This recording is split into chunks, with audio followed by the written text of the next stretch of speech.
Catholic University must have a passion for truth, and we trust in both the power of faith and the power of reason. Both come from God. May God bless this university as it continues to pursue truth on the wings of faith and reason. It may be winter, but it's never too early to start thinking about spring. Start your new year sharp and trust Kurt's Mio to power wash your home. Fair prices, superior quality, and exceptional customer service. Schedule your spring special appointment today. Additional services include concrete sealing, deck and fence cleaning, driveway replacement, and stamped concrete. Give your home the curb appeal it deserves. Just head on over to kurtzmio.com, request your virtual quote, and use the code for 15% off today.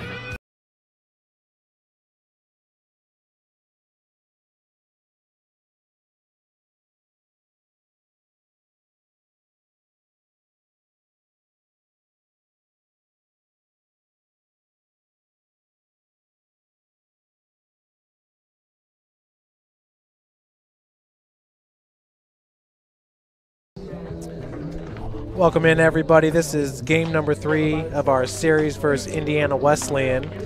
Games number 1 and 2 took place on March the 22nd.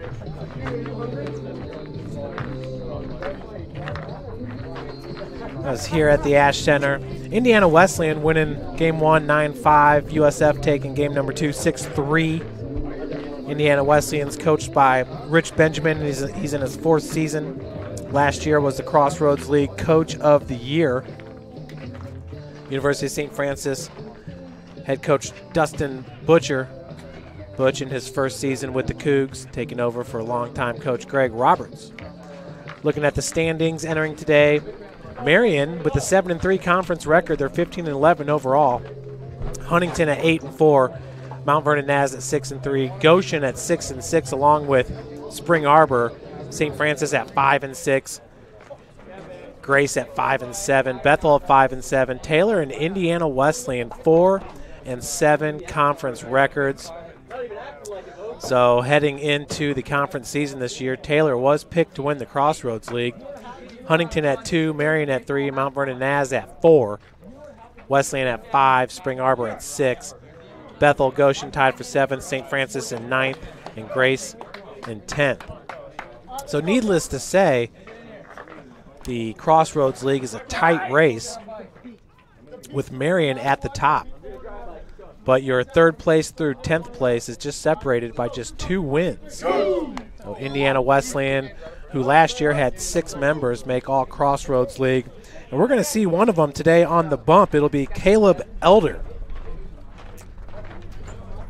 For Indiana Wesleyan, he's a senior, 6'3", 225 pounds, from North Vernon, Indiana, Jennings County High School. And getting the start for your University of St. Francis, it's Matt Fiorini, the junior pitcher at 6'1", 215 pounds, from Schaumburg, Ontario. Heading into today's action, Fiorini with a 6.50 ERA. In 18 innings pitched, he's given up 25 hits, 17 runs, only 13 of those are earned. 12 walks, 18 strikeouts, and opposing hitters are batting .321 against Matt Fiorini.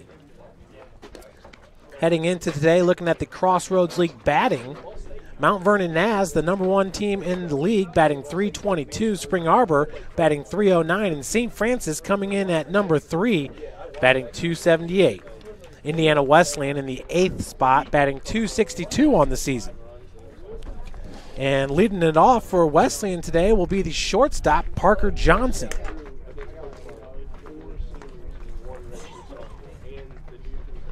Last year, it was Jordan Wharton, who was a All-Crossroads League Gold Glove winner and a first-team performer at shortstop for Wesleyan. But we saw Parker Johnson in games 1 and 2 of the series. He was 2 for 5 at the plate with a run and an RBI. Johnson batting in the leadoff spot here in game number 3 against Indiana Wesleyan. Parker enters today with a .323 batting average, 10 hits, 6 runs in 31 at-bats. 9 RBI, 3 walks, 7 strikeouts on the season for Parker Johnson. No stolen bases. So that first pitch is in there for a strike from Matt Fiorini.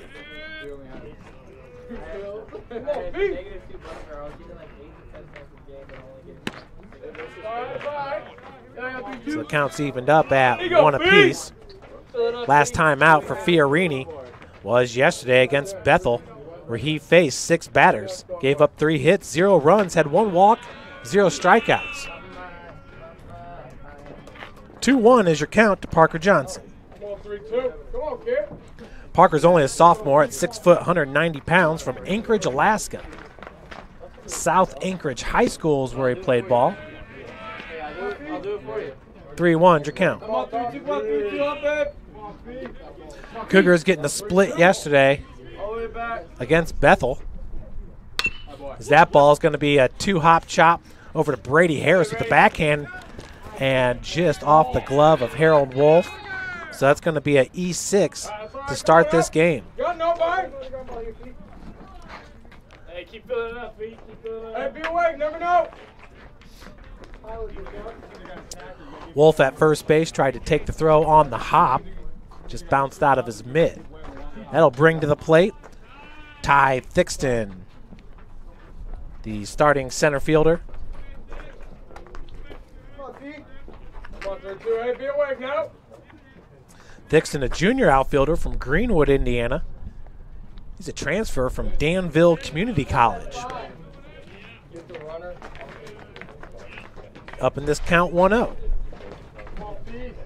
Thixton was 4 for 9 with 3 RBI and 2 runs scored in the opening 2 games of this series. Ball hit sharply to Harris, the 6-4-3 double play. 2 outs here in the opening inning for your Cougs. So outstanding job there by Harris, staying down on it. Tony Bova flipping it over to Wolf for 2. That'll bring up Ethan English, the third baseman. Ethan was 3 for 8 with 2 runs scored and an RBI in the opening 2 games of the series. Take that first pitch inside for ball 1. English with the best batting average on the team at .338, 23 hits, 15 runs scored, and 68 ABs. Takes that pitch low and inside for ball 2. 16 RBI on the season and 2 home runs for English, 5 walks, 18 strikeouts. Indiana Wesleyan as a team has 24 home runs on the year. They rank number 46 in the country, averaging .73 per game. Cougars rank number 42 in the country in errors per game, averaging 1.9. St. Francis had 5 errors in game 1 yesterday, a 4-0 loss, and only 1 error in game 2, a 7-5 win. That was at Bethel. 3-1 your count to Ethan English. Fiorini, the junior lefty. Good pitch, just up and inside. So that'll be his first walk of the game. That'll bring up the starting pitcher, number 26, Caleb Elder. Elder last year was All-Crossroads League first team starting pitcher.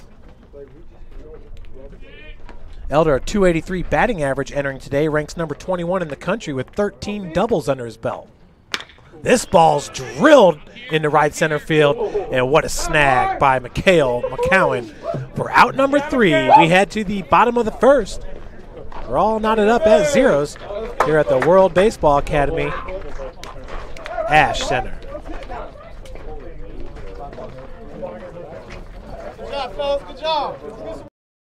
I chose St. Francis because they made a promise that I would have real-world experience that I could take when I graduated, and they delivered on that promise. For me, the classroom only gets you so far, so they're setting you up with an internship. I had a mentor that they set me up with that was a CEO of a DuPont hospital in Fort Wayne. They offer degrees in accounting, business administration, risk management and insurance, marketing, and finance. You know, they just did a great job of the full circle of not only the education, but also the experience.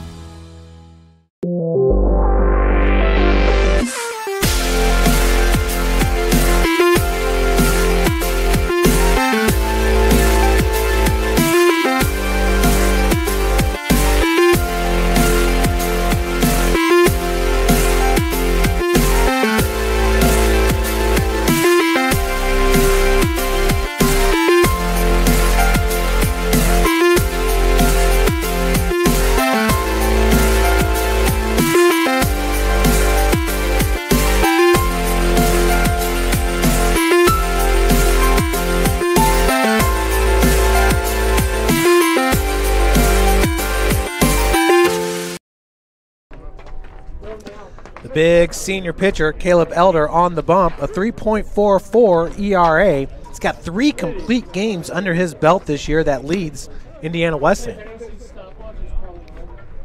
In 36.2 innings pitched, he's given up 27 hits, 18 runs. Only 14 of those earned, 17 walks, 43 strikeouts. And opposing batters are batting .208 against Caleb Elder. Leading off here is going to be Brady Harris. Brady was 1 for 6 with 2 strikeouts in the doubleheader split against Bethel yesterday. Down in this count, 0-1, starting shortstop. 0-2 now after the swing and a miss.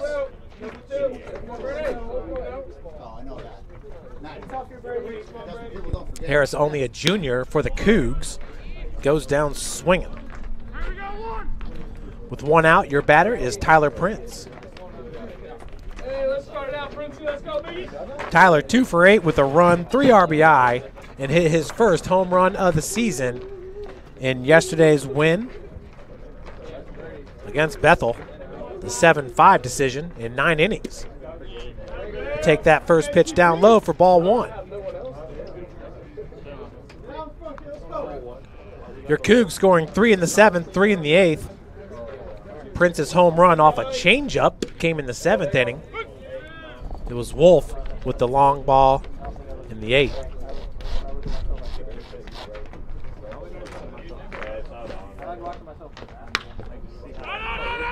And that's going to be fouled out of play to Tyler Prince. Down this count 1-2. Prince, last year All Crossroads League honorable mention, has the best batting average on the team at .323, 30 hits, 21 runs scored, 93 at-bats with 25 RBI. And that home run just a game ago, 28 walks to just 19 strikeouts. It's got an on-base percentage at .484 with 3 stolen bases in 4 attempts. Prince, the sophomore from Fort Wayne, Indiana, Bishop Luers High School, staying alive at the plate. There you go, Prince. Battle here, kid. Cougars last year putting 3 members on the All Crossroads League team, all of them honorable mention. Wesleyan had 3 honorable mention players and 6 players making first team. Counts evened up at 2-2. Prince DH today. It'll be Harold Wolf starting first baseman. Wolf batting in the cleanup spot. That ball in the dirt is going to bring this count full. What a good matchup here against Caleb Elder.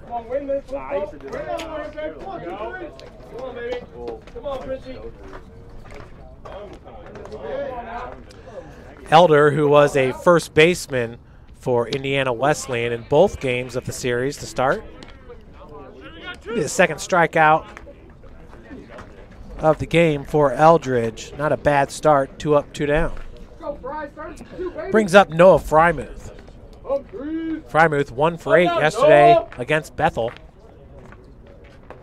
Was back-to-back Crossroads League Player of the Weeks.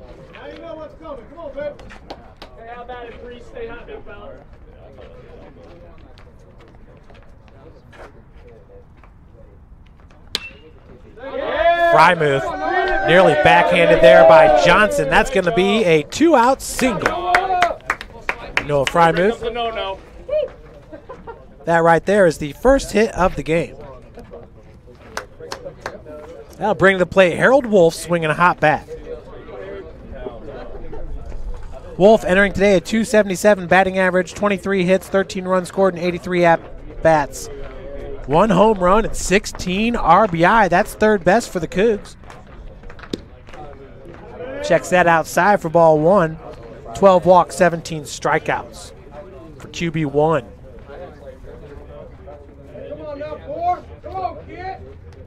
Wolf, who played as a starting quarterback at East Noble High School.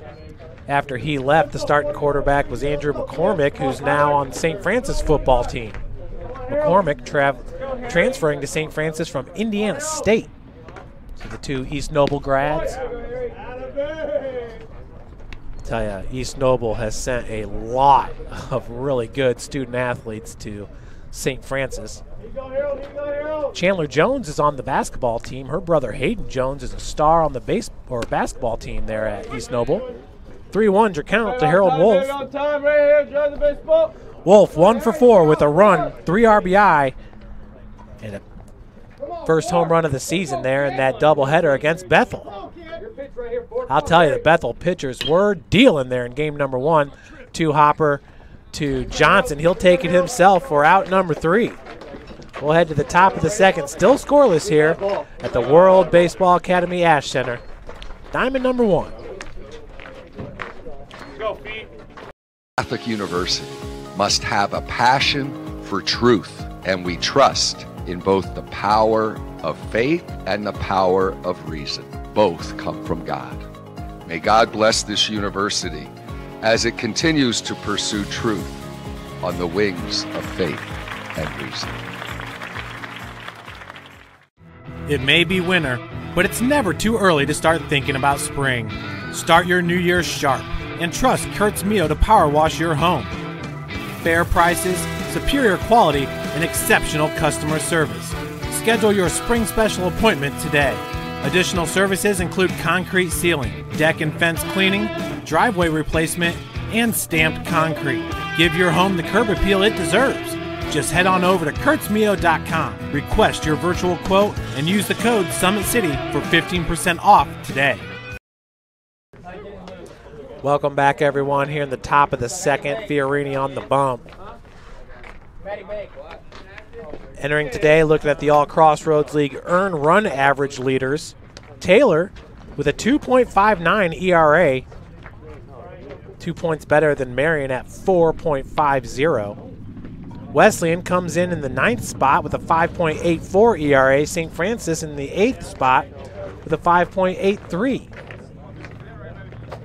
Really hard to believe there with Indiana Wesleyan. John Young, Caleb Elder, Kyle Hall, all first-team performers a year ago, all back with the squad. Leading it off here is going to be Brady West, the catcher.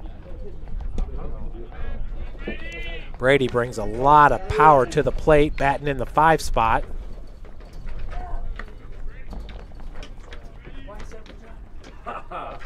West, your starting catcher. This ball sky high into center. Frymuth camping underneath it for out number 1. So a good start here for Fiorini in the top of the second. 1 gone for Tanner Killian. Tanner in the first 2 games was primarily a pinch runner, scoring 2 runs. Killian, a junior, 6'2", 205 from London, Ohio. He went to Jonathan Alder High School. First pitch gonna be inside for ball 1.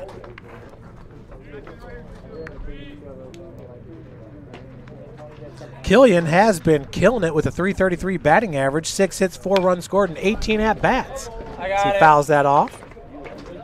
Working himself into the starting lineup. He's got 2 RBI, 3 walks, 7 strikeouts on the season for Tanner Killian. Coach Rich Benjamin wants to see what he can do here in game number 3 of this series. That ball hit deep into right. Underneath it is McCowan at the warning track for out number 2. So Matt Fiorini dealing here in game number 3 of this series. For St. Francis, it was Anthony Miller starting game 1 of the series, and Matt Baker, who's really been the ace for the Cougs this year, starting game number 2. Lucas Gooden, now your batter, the left fielder. First pitch swung on into shallow center field. Frymuth on his horse catches up to it. For out number 3, we'll head to the bottom of the second. Great play there by Noah Frymuth as we are scoreless at 0. Fiorini with the no-hitter.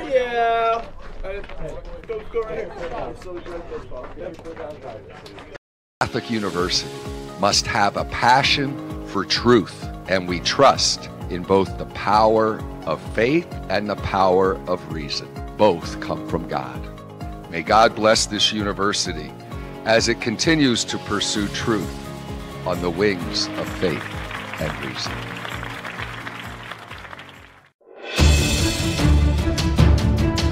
Brooks steals it, tips it away to himself. He'll go to the hoop and slam it down. They attack, they get a great shot. Here he comes. And Lucas Cross. Shot hits the post. And the centering feed to Luke Gibson shot scores. The rush comes. Oh, almost picked off by Ethan Hoover. And the takedown.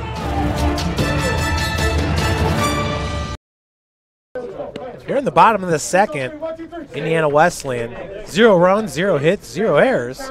For St. Francis, 0 runs on 1 hit, 1 error. It'll be Jack Harris, Caden Sullivan, and Mikhail McCowan. Jack, at the beginning of the season, pretty much the hottest hitter for St. Francis. Solidified himself as a starting left fielder. He's batting .308, entering game number 3 of the series.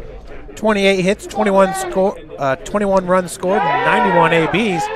He'll get hit by a pitch and take first.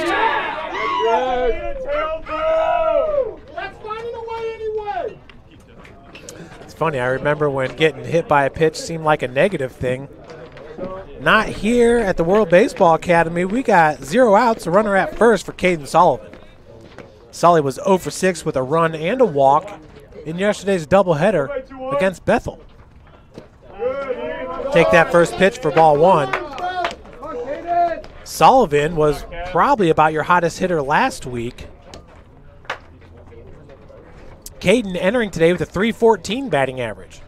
Remember, St. Francis ranks number 3 in the Crossroads League with a .278 team BA. Nice job pulling the bat back for ball 2.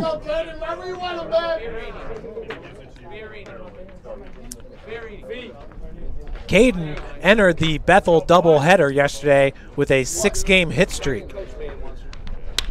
That ball hit right at third. The 5-4-3 double play.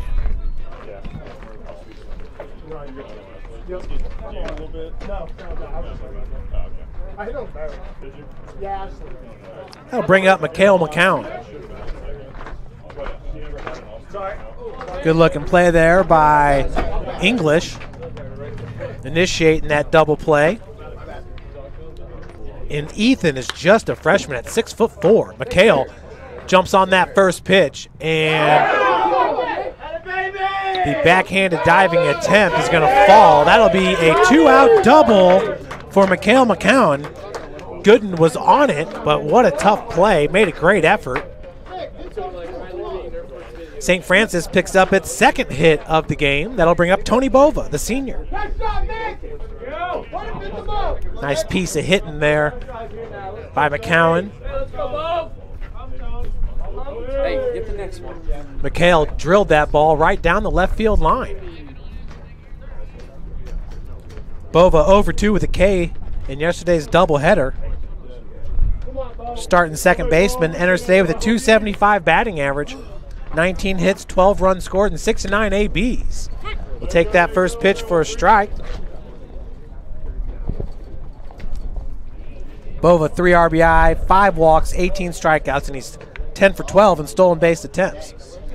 His 10 stolen bases is more than anybody in this series. 0-2 now your count.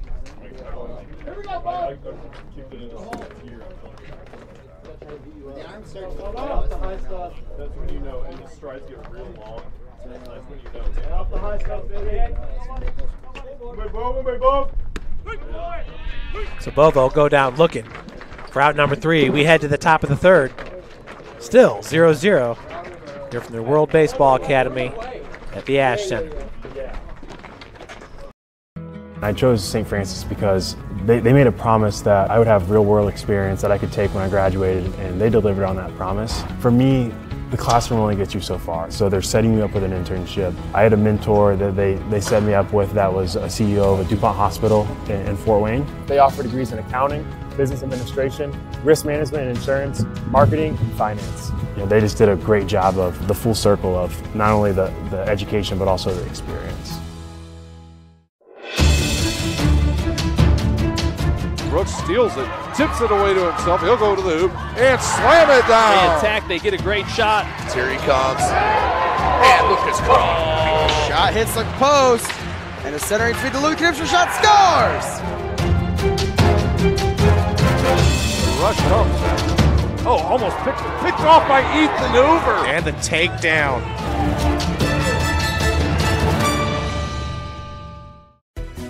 Everything that I do can have an impact on somebody else. You can dream any dream and you can chase any dream and you can have a chance to succeed at that dream. We're here just a speck of time. Given the opportunities to be selfless. That's what God does with us. Not forgetting how you got here and who helped you along the way.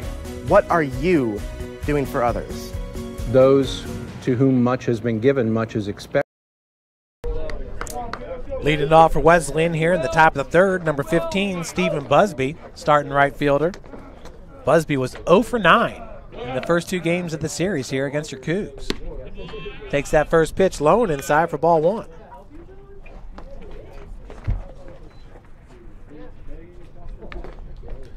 Busby last year, first team all Crossroads League, up in this count 2-0. Enters today with a .274 batting average, 29 hits, 17 runs scored, and 106 ABs with 22 RBI, 18 walks, and 21 strikeouts. He's 1 for 1 in stolen base attempts. That'll miss low, and inside 3-0's the count. Wesleyan this year, a 9-game losing streak. That was February into March. 3-1 your count now for Fiorini. That losing streak started with a series against Indiana Tech, ranked number 22 in the country at the time. That ball's drilled into left field. Harris tracks it down for out number 1. Great job by Jack Harris. Caught that ball right by the foul pole. Brings up Nick Coy. Coy, only a sophomore, 5'11", 185. Starting second baseman. He was 1 for 4 with a run and an RBI in the opening 2 games of the series. Once again, that was back in March. That was March the 23rd. 27th game was the 22nd game was postponed. That's the game we're playing right now.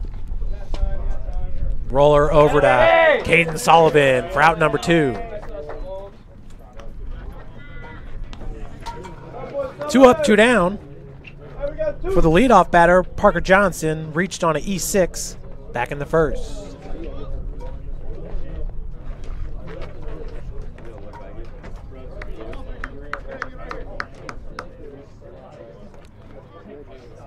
Parker batted in the 9-hole in game number 1 of that series. Drills that ball into right center. 2-out single. That's the first hit of the game here for Indiana Wesleyan. Brings up Ty Thixton. Grounded out to Brady Harris, a part of that 6-4-3 double play. Back in the top of the first. Nice outing here for Matt Fiorini to start as that first pitch falls in for strike number 1.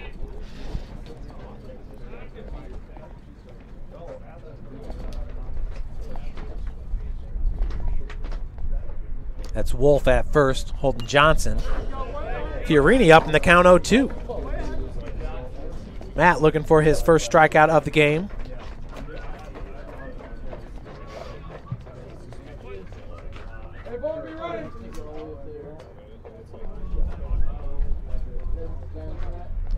Thixton, a .295 batting average entering today. Last time out against Spring Arbor, he was 1 for 3 with a run scored.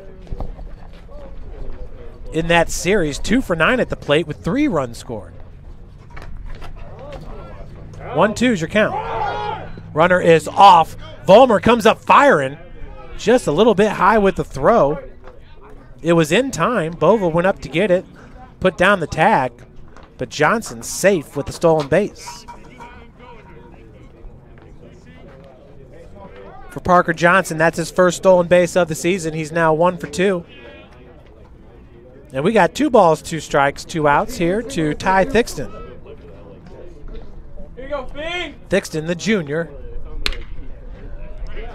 Looking to go opposite field, goes foul with it. We'll stay at 2-2.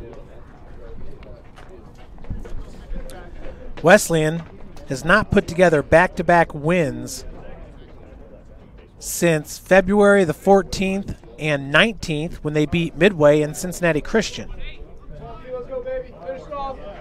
They did sweep the series against Midway.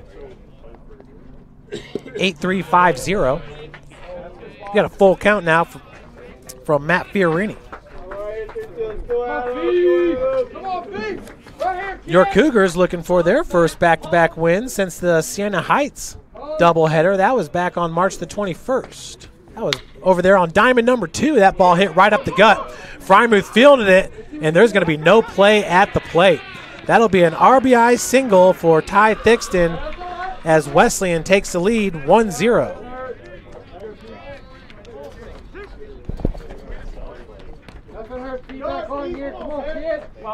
So Johnson stealing second, putting himself into position. That ball just took forever to roll out to Frymuth.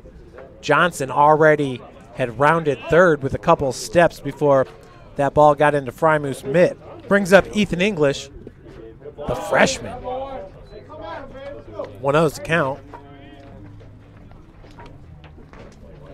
English with a .338 batting average. A nice get there for Rich Benjamin. English from Jeffersonville, Indiana. Jeffersonville High School. A slick fielding third baseman and a big stick at the dish. Enters today with 2 home runs and 16 RBI. That ball was turned on and launched. So Bryce Harper would have been proud. 2-1 your count. Harper getting a home run yesterday with the Phillies as he played his first game at the Washington Nationals, his former team. He was 3 for 5 in that game. It was outstanding. The 2-1. Upstairs. 3-1 now to English.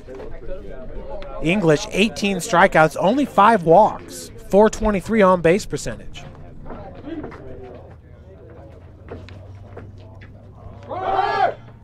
Runners off, no throw for Ballmer. We got a walk.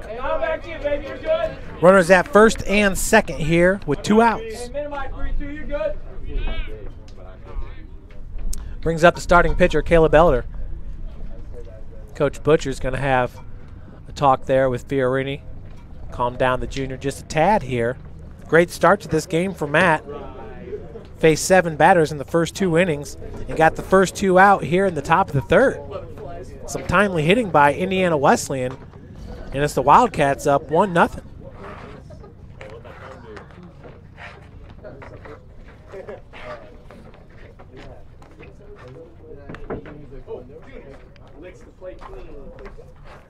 Up next for Wesleyan, they'll take on Goshen in a 3-game series. They'll host the Maple Leafs. For St. Francis, we have Grace on Friday for a 9-inning. Then the doubleheader on Saturday starting at 1 p.m.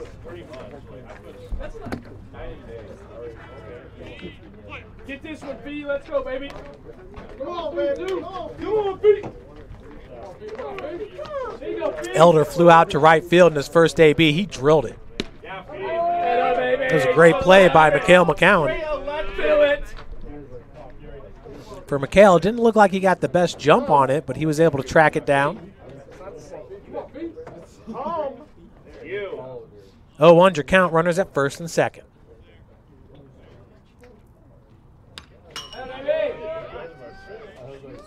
Fiorini up in the count now, 0-2. Way up, be smart. Come on, kid. Hello, how are you? Right here, kid. Lady Cougar softball team playing a doubleheader at home on Friday, coming off a sweep at Bethel and a sweep at Spring Arbor. Opened up the season 0-8 in conference play, now 4-8, as they did open up against the top 4 teams. MVNU, Taylor, Marion, Indiana Wesleyan, a swing and a miss. First strikeout of the game for Matt Fiorini. So we head to the bottom of the third. 1-0. Wildcats on top. Catholic University must have a passion for truth, and we trust in both the power of faith and the power of reason. Both come from God. May God bless this university as it continues to pursue truth on the wings of faith and reason.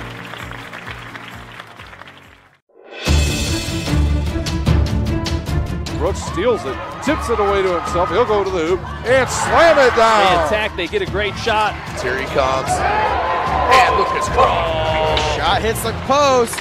And the centering feed to Luke Knipster. Shot scores! Rush comes. Oh, almost picked off by Ethan Hoover. And the takedown.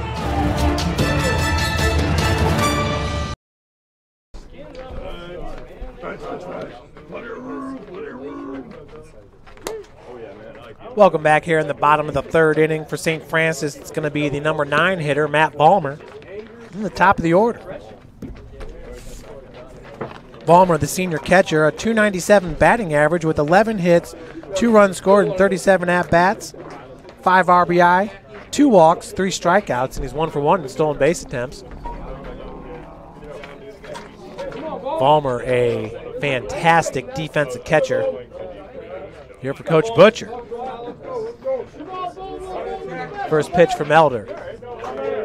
In there for a strike. Here you go, Bob.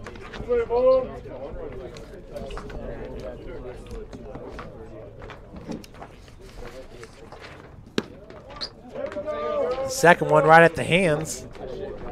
This is inside. 1-1 your count.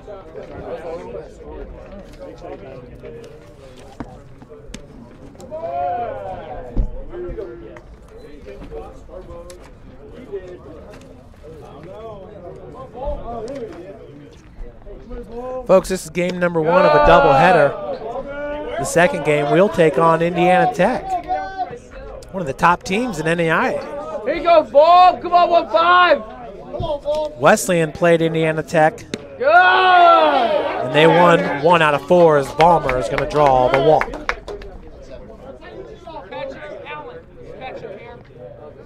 So we got a courtesy runner. It's going to be Justice Tussing. Brings a lot of speed to the base pass for the junior. 5'10", 185 from Van Wert, Ohio. I'll go get it with you, Dan.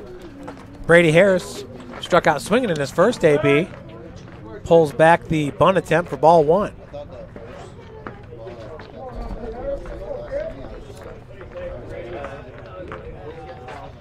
Wesleyan beat Tech in game number 1, 5-2, but then lost 1-2, 1-6, and 4-7. The Warriors, the reigning WAC champions, they're pretty much the premier baseball team out of the Wolverine Hoosier Athletic Conference. That ball is going to get away from the first baseman, Killian. Tussing is going to head to third on the E1 by Elder. Great piece of running there by Tussing, now at third base with 0 outs. The go-ahead run at the plate in Brady Harris, in 1-1's the count, 0 outs.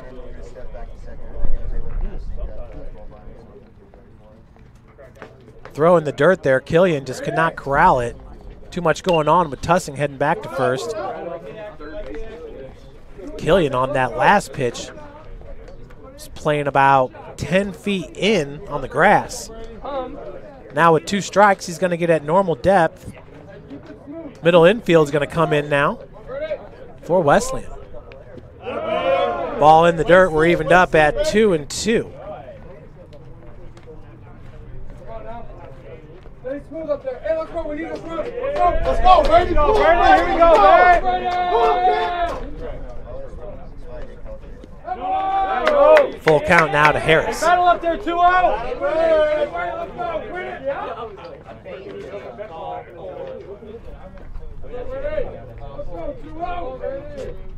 Come on, get it.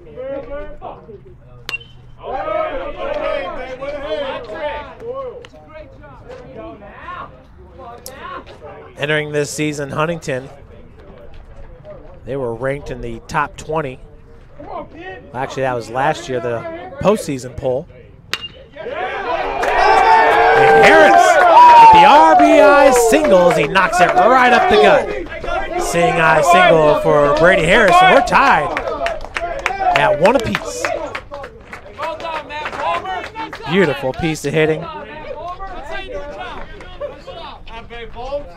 Tussing, who was able to take second and third on the E1, put himself in position for that RBI single by Brady Harris. That'll bring up Tyler Prince, who struck out in his first AB. Cougs now starting to get to Elder. He'll swing at the first pitch, drilled into left and right at Gooden for out number 1.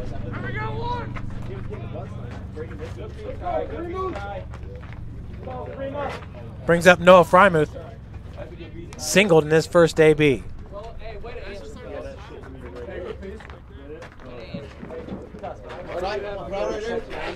Noah, who's had the best start of the season for any of the Cougs.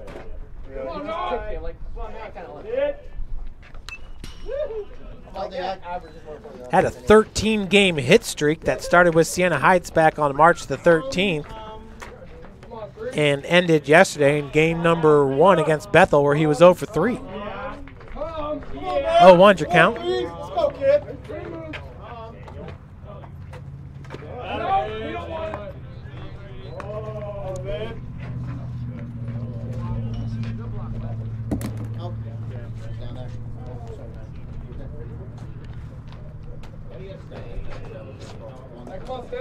Caleb Elder, 40 pitches under his belt. He's given up 3 hits, 1 run, 3 strikeouts, 1 walk. And there was no error given for that ball that got away from the first baseman.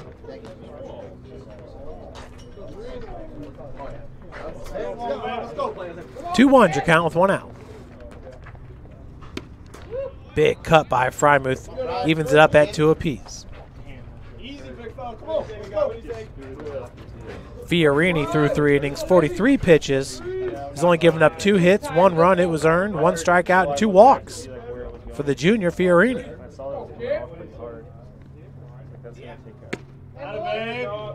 Good eye by Frymuth, that pitch upstairs.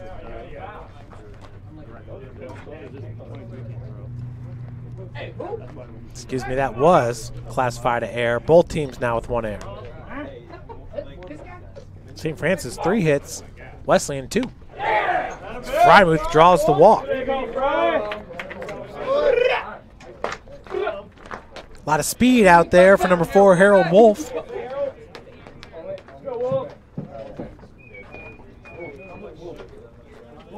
Wolf grounded into a fielder's choice in his first at-bat. 277 batting average. Entering today with 1 hit, 15 RBIs.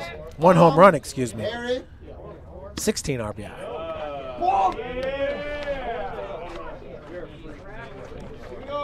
1-0 is the count. Harold Wolf.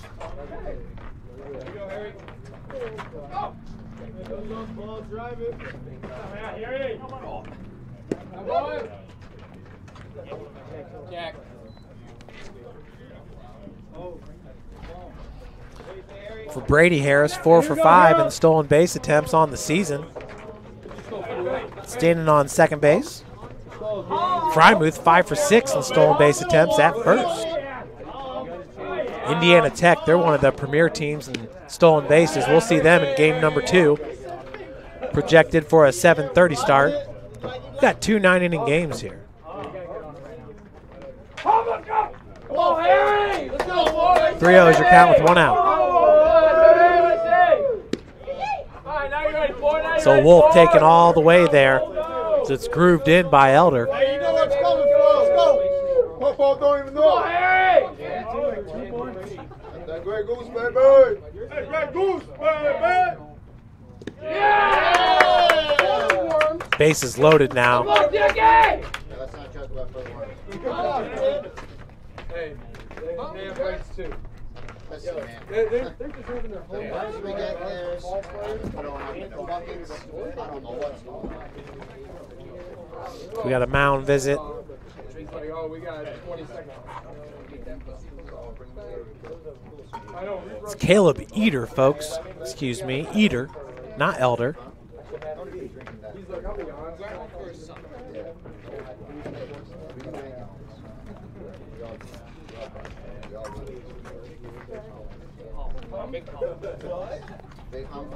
So Eater pitching himself into a jam here.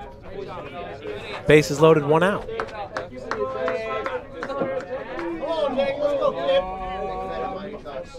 Your batter's Jack Harris was hit by a pitch in his first at-bat. The Ducks are on the pond here with just 1 out in the bottom of the 3rd.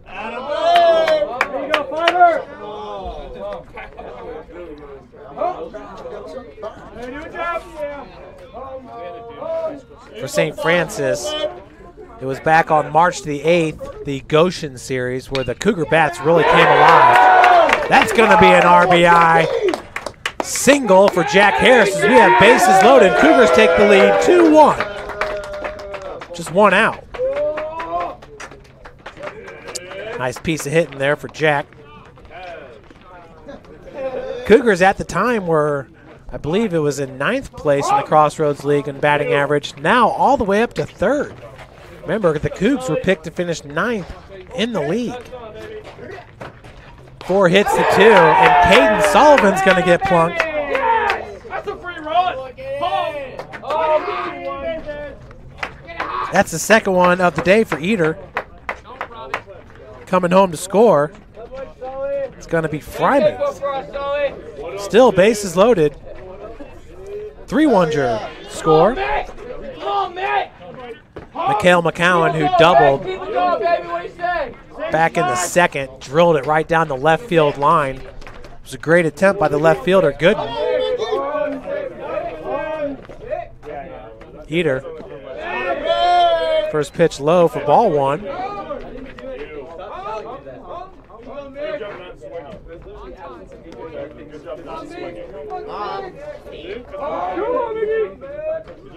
Mikhail once again was 0 for 3 in yesterday's doubleheader. Mikhail had the first home run on the season for St. Francis, and that was in game number 1 against Asbury. A 10-4 win for your Cougs.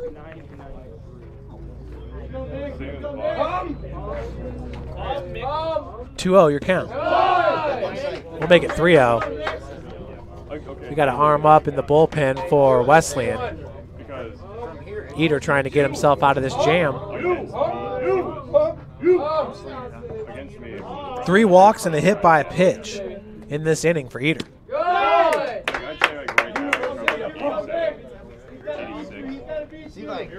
3-1 now the count. Like when you get in the box. Can I get a hum? Wolf at 3rd for St. Francis. Mikhail's going to draw the walk. 4-1 now, Cougars. Great job, Six. Yes. As Wolf comes home to score. Brings up the 9th batter of the inning for your Cougars, Tony Bova. Come on, Wolf. Keep it going, baby.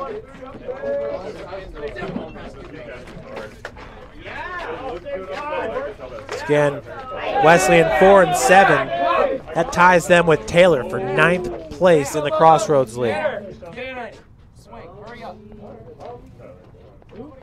Gaffy. Crazy to think. Taylor picked to finish 5th, or excuse me, 1st, and Wesleyan 5th. 1-0's the count. Bova struck out looking in his first AB. Big cut. 1-1.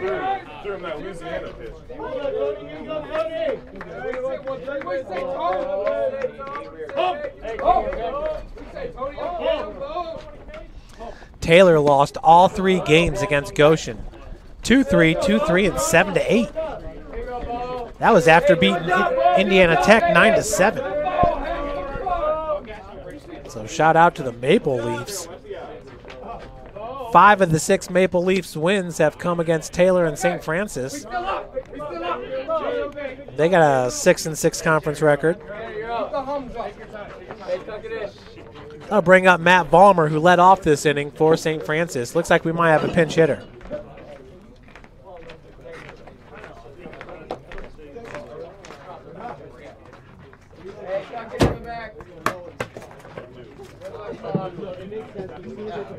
That pinch hitter will be Tanner Gaff, number 25. Gaff was your starting pitcher in game number 2 yesterday. Baker started game number 1, giving up 4 runs, but only 1 of those was earned. Cougars had 5 errors there in game number 1. Gaff was 0 for 1 with a strikeout in that game 1. Did not bat in game 2 as he was the starting pitcher. Pitched well, 5.1 innings pitched.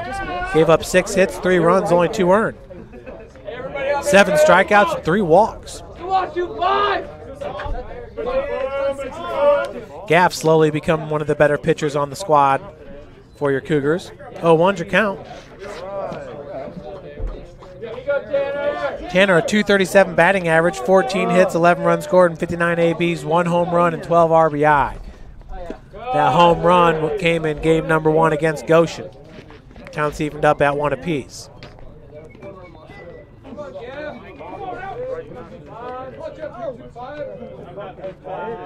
Infield playing deep here for Wesleyan. Gaff will check that low for ball 2. Gaff, a junior, 6'4", 220 pounds from Columbia City, Indiana.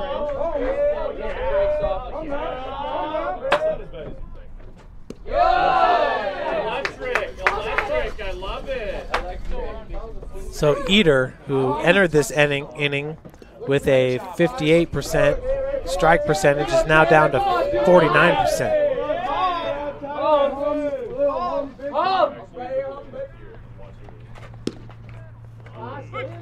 They'll call it there on Gaff as he was making his way towards first.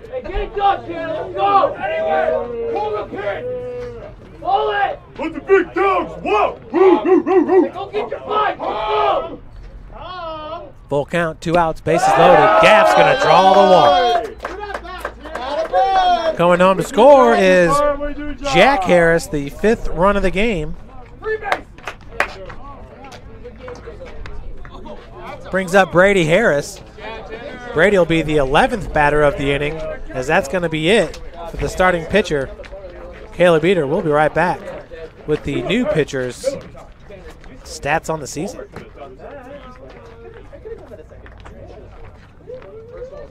Sports medicine, especially since I've been a pro, has been a place where my game has really been able to develop in multiple facets. Injury prevention, maintenance, physical therapy, weightlifting, agility work, all the things that I need to do in order to have an NBA body. This is the place for me to go when I come back home and I need to get a workout in. Always welcome me back with open arms. Parkview Sports Medicine. Game on. I chose St. Francis because they made a promise that I would have real-world experience that I could take when I graduated, and they delivered on that promise. For me, the classroom only gets you so far, so they're setting you up with an internship. I had a mentor that they set me up with that was a CEO of a DuPont hospital in Fort Wayne. They offer degrees in accounting, business administration, risk management and insurance, marketing, and finance. They just did a great job of the full circle of not only the education but also the experience. My grandpa taught me years ago, do business with people you know and who know you. That's why I joined Fort Financial Credit Union. Their staff knows I'm busy at college. They set me up with a checking account, a debit card, and an auto loan. With the Fort's mobile app, I can check balances, transfer money, and make my car payment. My grandparents loved doing business with the Fort, and I do too. My future, my family, my Fort.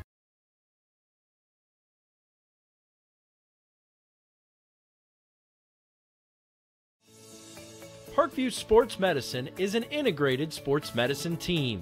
We're treating injuries when and where they happen, and working to prevent them before they do.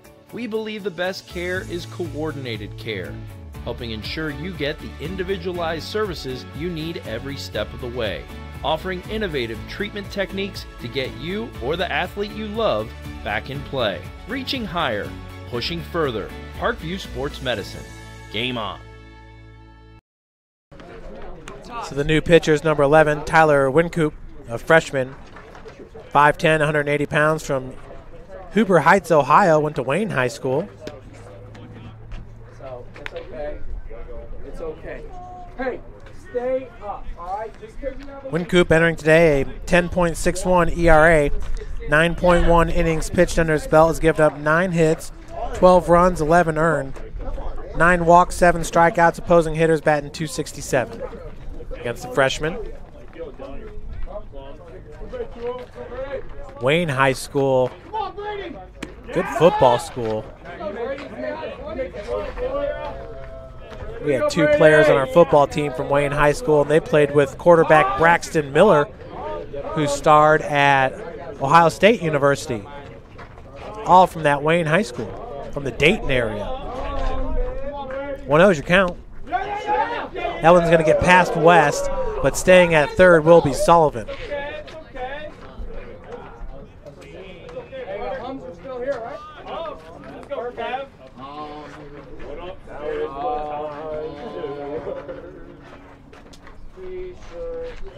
Big catcher Brady West, 5'10", 205 pounds, from Rockford, Illinois. Up there in the northwest area of Illinois. I used to go up to that area to cover Augustana, Augie, out of the CCIW, College Conference of Illinois and Wisconsin.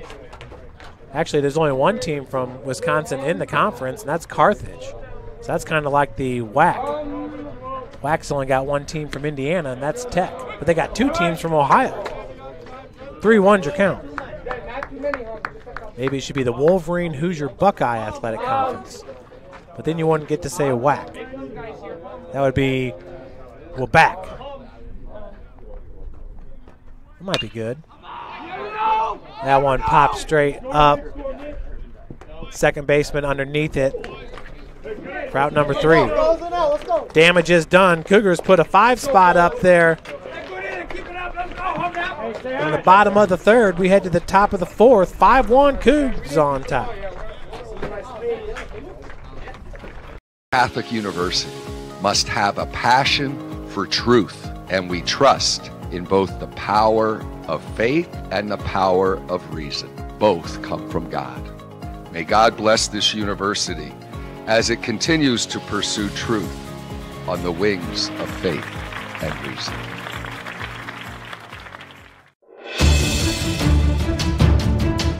Brooks steals it, tips it away to himself. He'll go to the hoop and slam it down. They attack, they get a great shot. Here he comes. And Lucas Cross. Shot hits the post. And the centering feed to Luke Gibson. Shot scores. Rush comes. Oh, almost picked off by Ethan Hoover. And the takedown.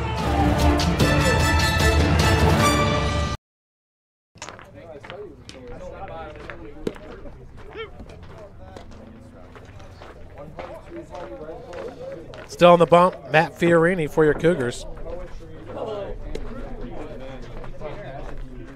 1 run, 2 hits, 1 error for Wesleyan. 5 runs, 4 hits, 1 error for St. Francis.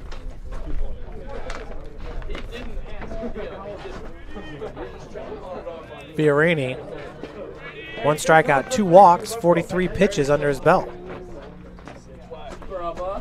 Leading it off here in the top of the 4th. It's the number 5 batter, Brady West, the catcher. Flew out to center field in his first at-bat.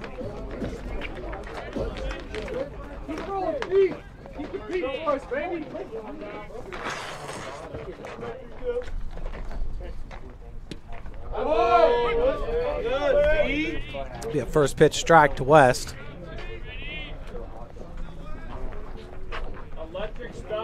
Brady once again a .286 batting average with 6 home runs. That's a team best, 19 RBI. It's Eder with 5 home runs. Busby with 5 home runs. These guys swing for power. 1-1 your count.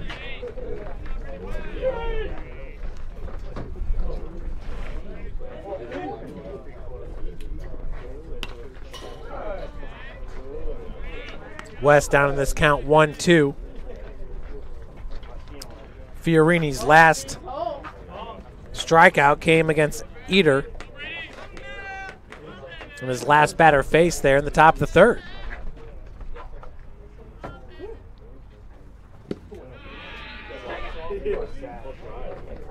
Counts evened up at 2 apiece.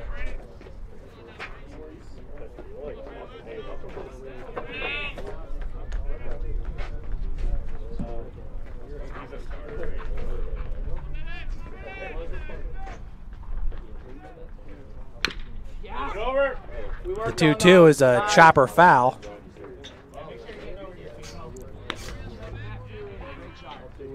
Wolf out there to track it down for your Cougars.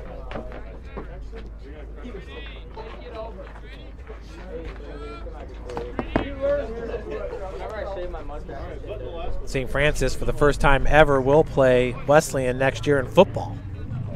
Last year was Wesleyan's first season. What a beautiful football facility they have.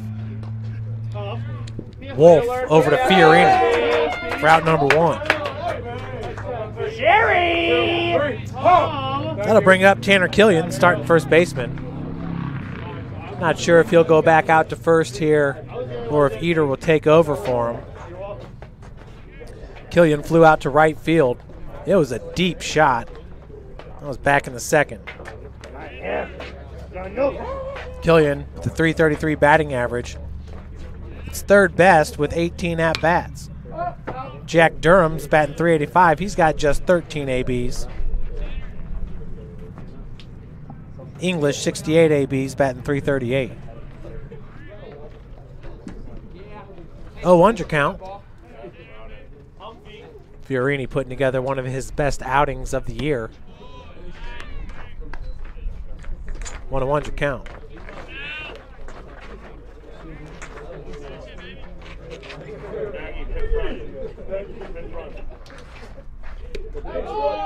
Big swing and a miss. Fiorini with 4 strikeouts against Goshen and 4 batters faced. One of his better outings. That was back on March the 8th. Not bad there. 4 for 4, 4 strikeouts for the big lefty Fiorini. Chopper over to Sully. Another assist there for Caden, out number 2.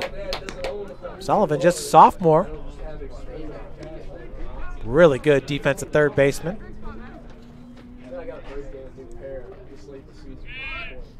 That'll bring up Lucas Gooden, the left fielder.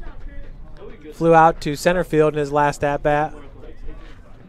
That was Noah Frymuth catching that ball on the run. Check swing on the ball in the dirt.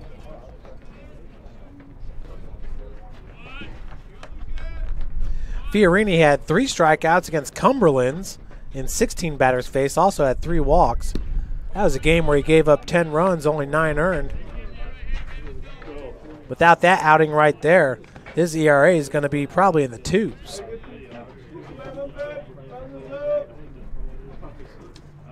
But as it is, Fiorini with a 6.5 ERA entering today. Just that one outing kind of put him behind there in that category.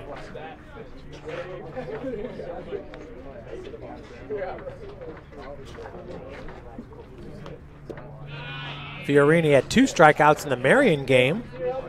3-1 now your count. Beautiful skies here in Fort Wayne, Indiana. Temperatures in the 50s. Our first game of the season against Concordia, ooh, the temperatures were in the high 20s. Low 30s, high 20s. Gooden draws the walk. 2 outs, runner at first base for Stephan Busby. Busby flew out to left field. That was a great play by Jack Harris, catching it right by the foul pole. Busby, once again, 5 home runs, 22 RBI. His 22 runs batted in, leads Indiana Wesleyan. 1-0 is your count. For the right fielder, Busby, first team All-Crossroads League last year. Taylor was tied with Wesleyan for most players on the first team. Sullivan's going to have to come up firing. And gets him! Nice play by Caden Sullivan for out number 3. We head to the bottom of the 4th, 5-1. Cougs rolling in this one.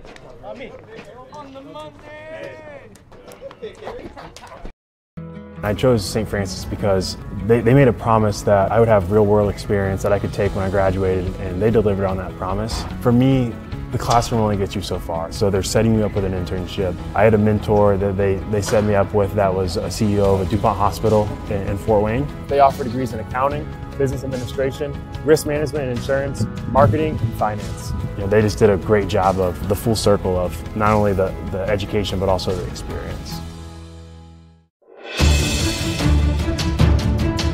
Brooks steals it, tips it away to himself. He'll go to the hoop and slam it down. They attack, they get a great shot. Here he comes. And Lucas Cross. Shot hits the post. And the centering feed to Luke Knipster. Shot scores. The rush comes. Oh, almost picked off by Ethan Hoover. And the takedown.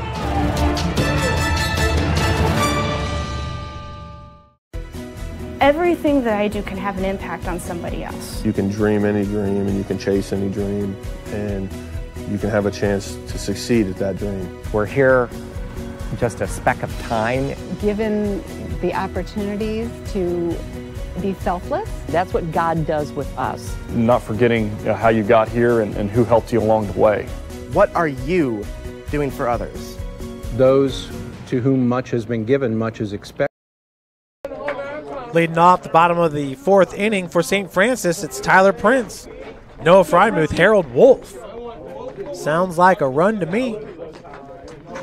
Prince 0 for 2.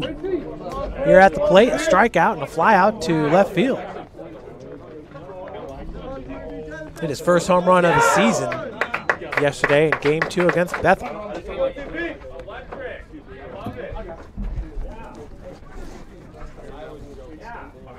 Prince last year had 3 home runs, 21 RBI. It was Frymuth leading the Cougars with 8 home runs and 35 RBI. Frymuth, now a junior, leading St. Francis with 28 RBI and 3 home runs. Needs 5 more to catch his career high from his sophomore year. 2-1's your count. Tyler, come on, Tyler.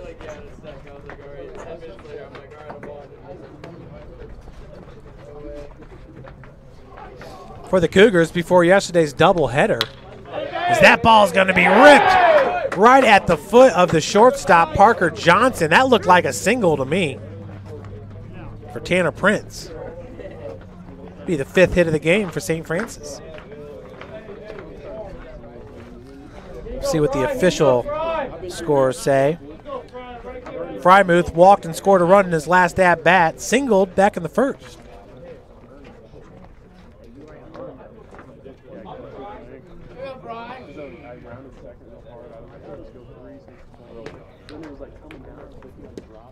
Frymuth, big cut.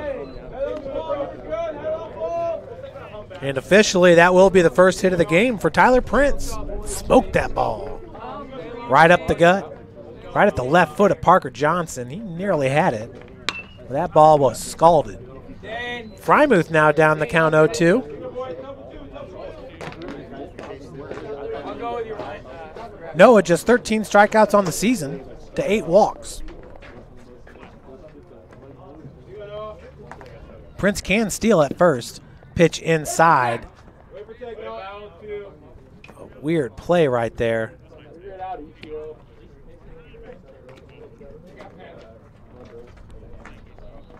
Check that one more time. Looked like he swung and got hit. It definitely hit the umpire. I guess that was a foul ball off the umpire's foot. 0-2 is your count.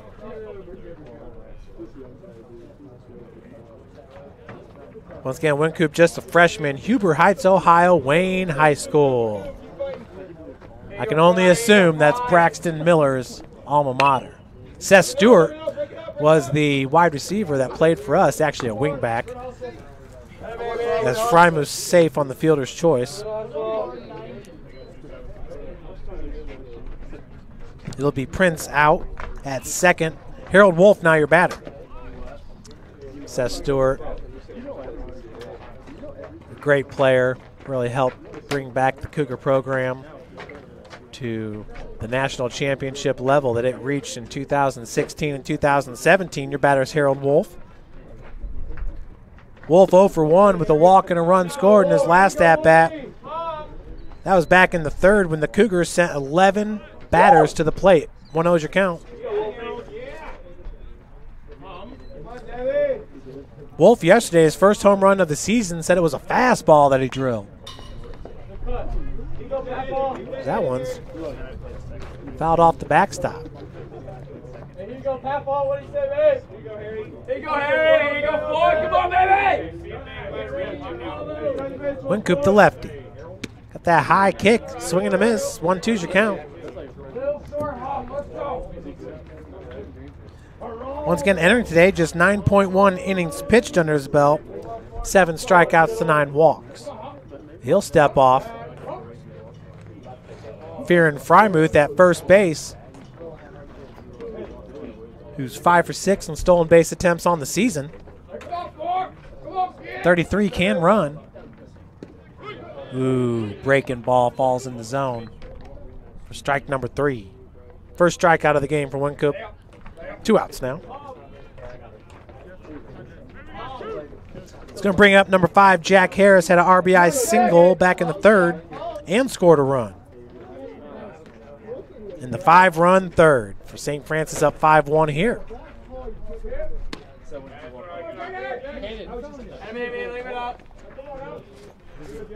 First pitch fastball just misses for ball 1.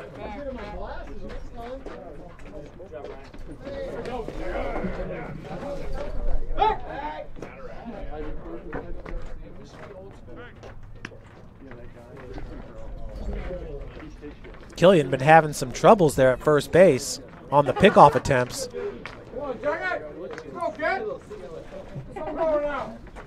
Slight lead there for Frymuth. That check swing will be strike number 1. 1-1 your count. It's nice out there in the sun. Unfortunately, I'm here in the dugout in the shade.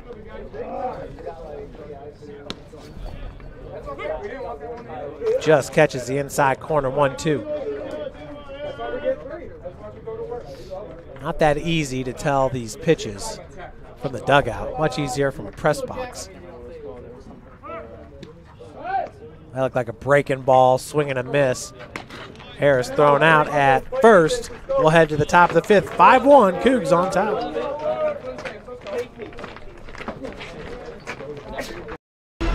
Thank you for supporting Summit City Sports.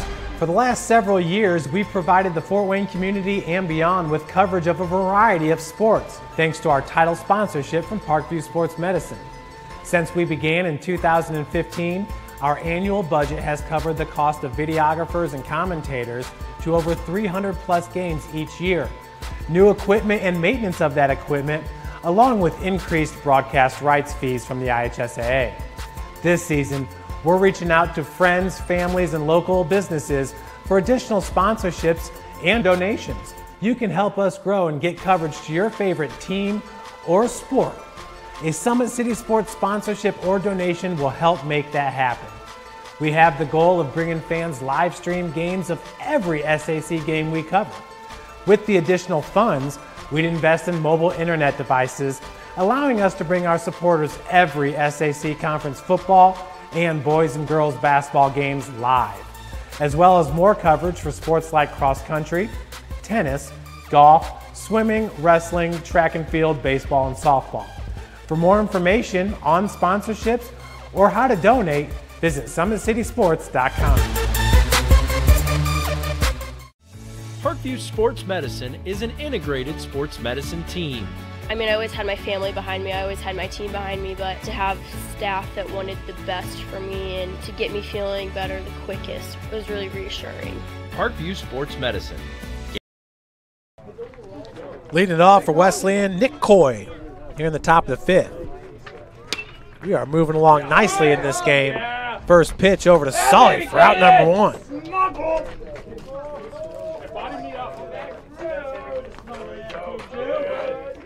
That'll bring to the plate the leadoff batter, Parker Johnson, shortstop. 1 for 2 in this game with a single, stolen base, and a run scored. Hey, keep getting ground ball, baby! Johnson did have an error out in the field.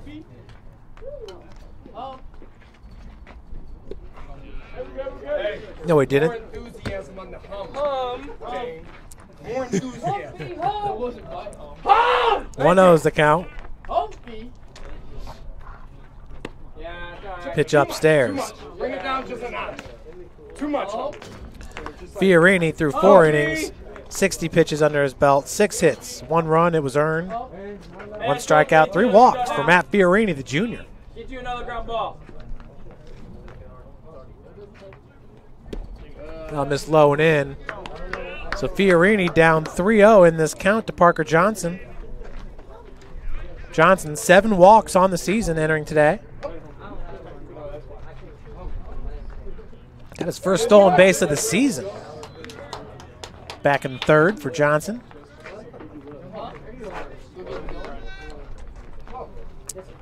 Parker once again, the sophomore from Alaska. That ball hit right up the gut. This piece of hitting there for a 1-out single. 3rd hit of the game for Wesleyan. Johnson's got 2 of those. Brings up Ty Thixton. 1 for 2 in this game with an RBI single back in the 3rd. That was Johnson scoring from second base as Thixton. It was like a slow ground ball right up the gut. It took forever to get to Frymuth. Johnson had already rounded 3rd by the time it got into the center fielder's glove. Another one hit up the gut by Thixton. This time Johnson, that's off the mitt of Frymuth, but they're not going to test his arm. 4 hits now for Wesleyan with 1 out. Ethan English walked in his first 2 ABs for the freshman 3rd baseman. English in his freshman year vying for the newcomer of the year here in the Crossroads League. As Coach Butcher is going to come out to talk to Fiorini, still on the rubber.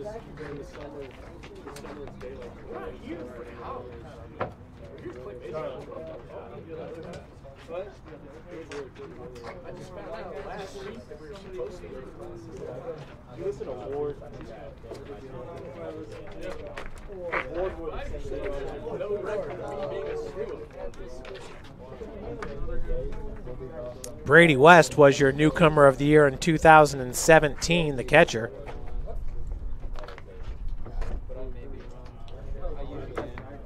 In that season, just 1 Wildcat making all Crossroads League first team.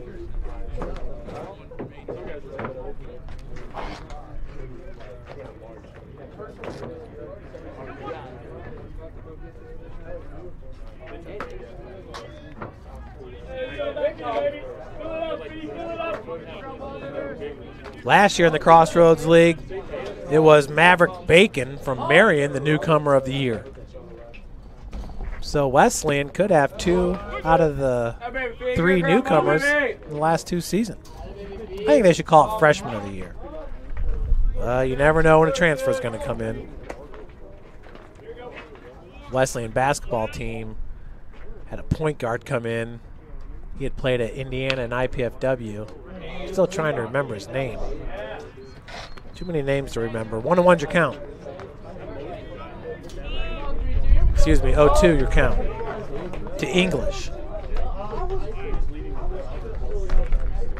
Walked in his first 2 ABs, now in the hole 0-2. Fiorini looking for his 2nd K of the game with runners at 1st and 2nd. Tried to catch him fishing there. On the outside corner, 1-2 your count. There you go, 3-2. Come on.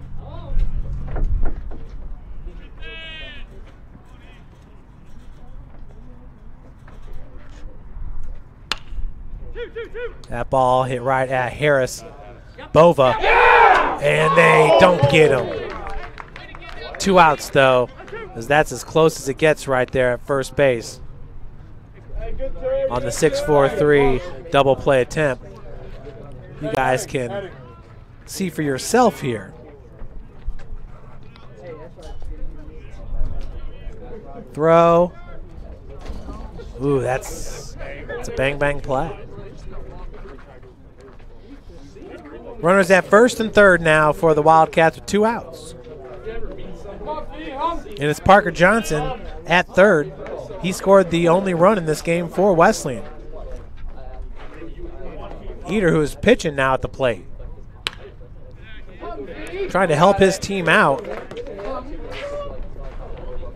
He doesn't normally struggle on the bump, but in this game, 2.2 innings pitched, gave up 4 hits, 5 runs, all of them earned, 4 strikeouts, had 5 walks in that devastating bottom of the third, where he surrendered the lead. His team was up 1-0. Also hit 2 batters in this game.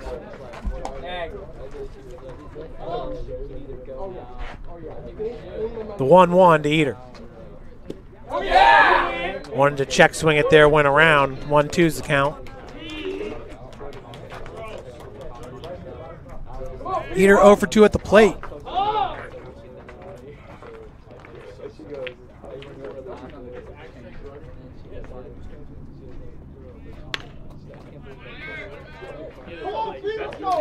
English, the freshman at first base.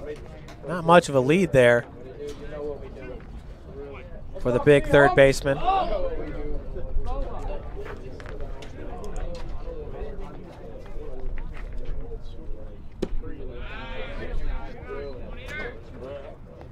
We're evened up at 2 apiece.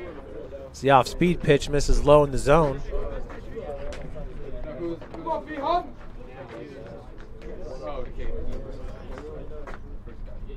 Fiorini, ooh, upstairs on the fastball. We got a full count.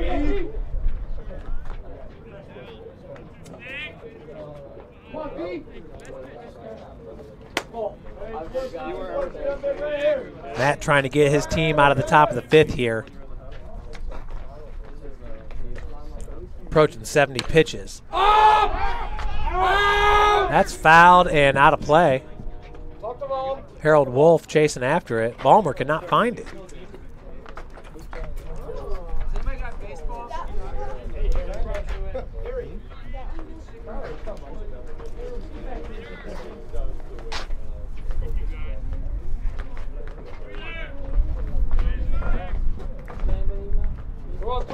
So full count now to Eater, who is the starting pitcher, now the DH.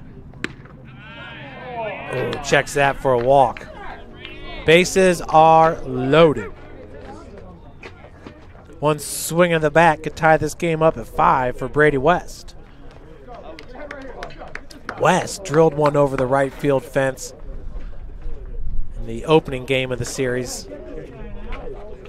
That was a 9-5 victory for Wesleyan.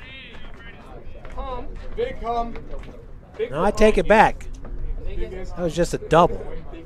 It was Frymuth who had the home run in that game. My bad. West 0 for 2. Grounded out to the first baseman, Harold Wolf, in his first AB. And the infield's playing deep with a shift for West. That's Brady Harris playing right behind second base.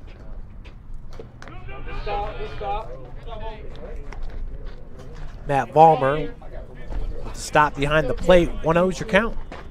Hey, come on,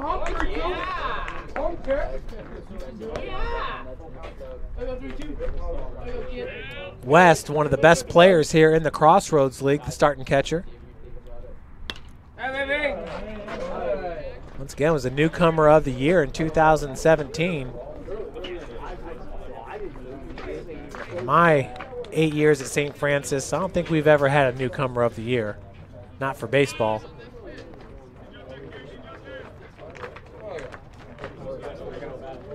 On the basketball team, this year Jeffrey Reynolds made the all-freshman team.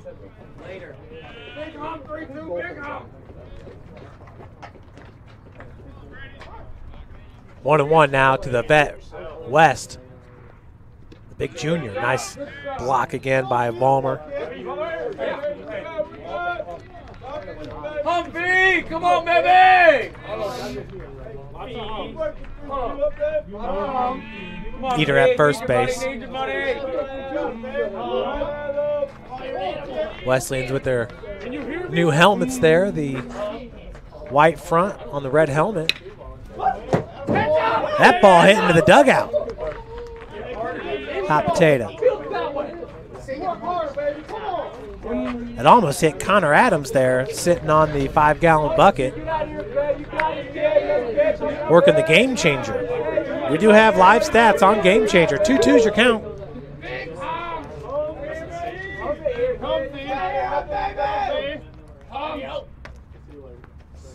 Oh, West. He wanted it just low. Another full count here. The last batter, Eden, went full before he drew the walk. This is a big AB right now. Full count with 2 outs. Bases loaded. Fiorini gets him swinging. Indiana Wesleyan leaves 3 stranded on the second strikeout of the game for Matt Fiorini. Cougs up 5-1. We head to the bottom of the 5th. Cougars come to the plate. Grandpa taught me years ago, do business with people you know and who know you. That's why I joined Fort Financial Credit Union. Their staff knows I'm busy at college. They set me up with a checking account, a debit card, and an auto loan. With the Fort's mobile app, I can check balances, transfer money, and make my car payment. My grandparents loved doing business with the Fort, and I do too. My future, my family, my Fort.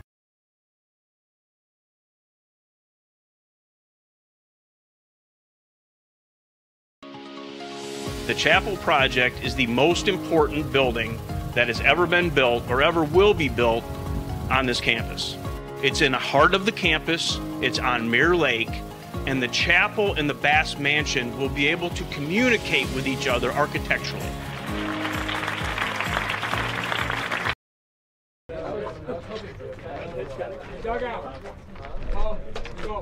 To the Cougars.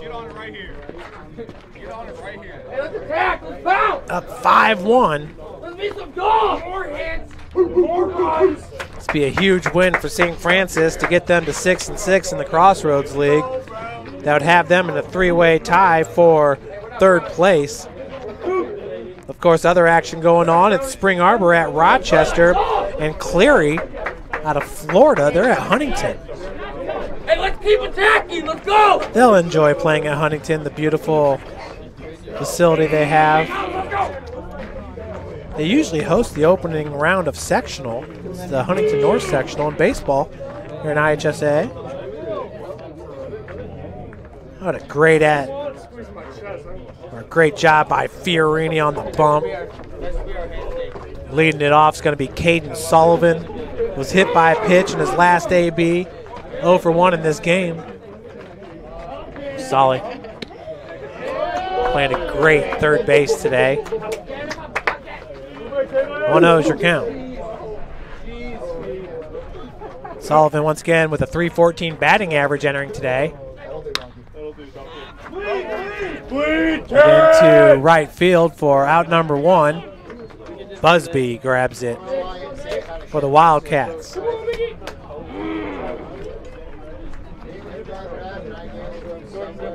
That'll bring up Mikhail McCowan. Mikhail 1 for 1 with the double.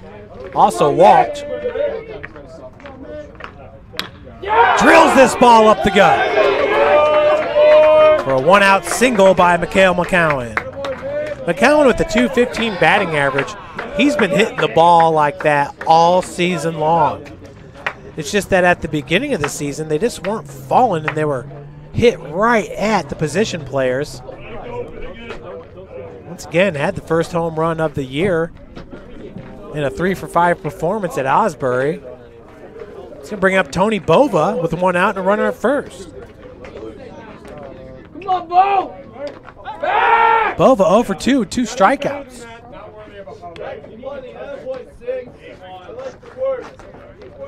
McHale, only a sophomore, played prep ball with Tyler Prince at Bishop Lures. Both are only sophomores.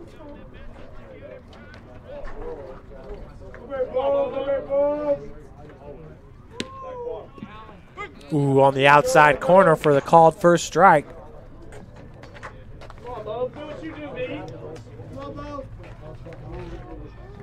Once again on the bump, Tyler Wynkoop.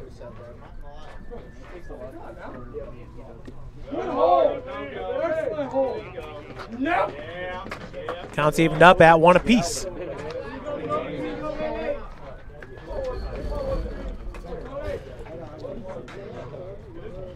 Weather is getting nicer. My toes are still freezing. Bunt attempt for a strike. Back at first is McCowan. 1-2 your count.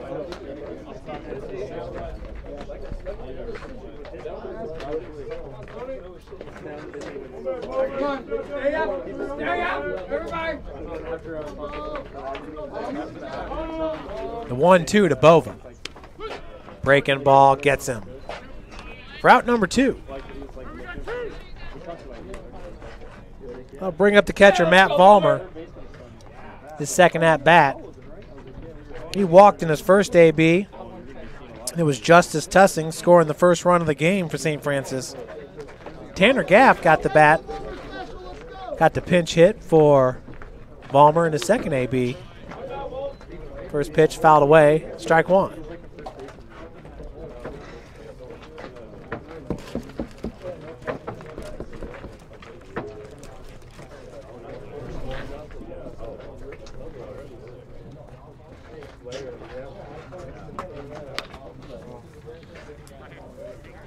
So Ballmer down in this count 0-2. Matt's been swinging a good bat this year.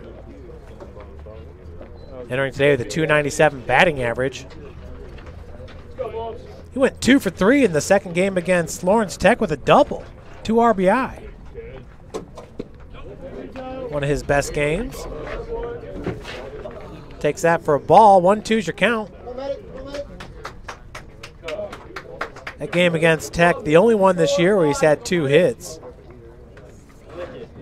Usually seems like throughout the course of the game he will be pinch hit for one of his ABs. That one hit right at the Wesleyan dugout. Eater nearly barehanded it. Getting the start at first was Killian, still out there. Tanner, a junior, number 23. Where's MJ's number?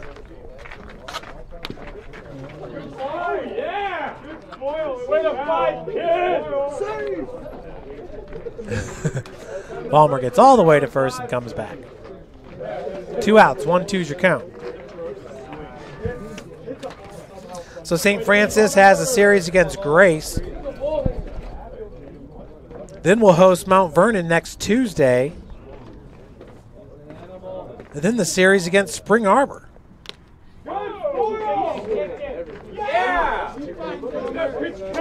Taylor University falling out of the top 25. They're now receiving votes in the 31st spot. Taylor also tied with Indiana Wesleyan for last place in the Crossroads League. So the coaches in the top 25 poll not liking the fact that they got swept there against Goshen. We'll head to the top of the 6, 5-1's your score.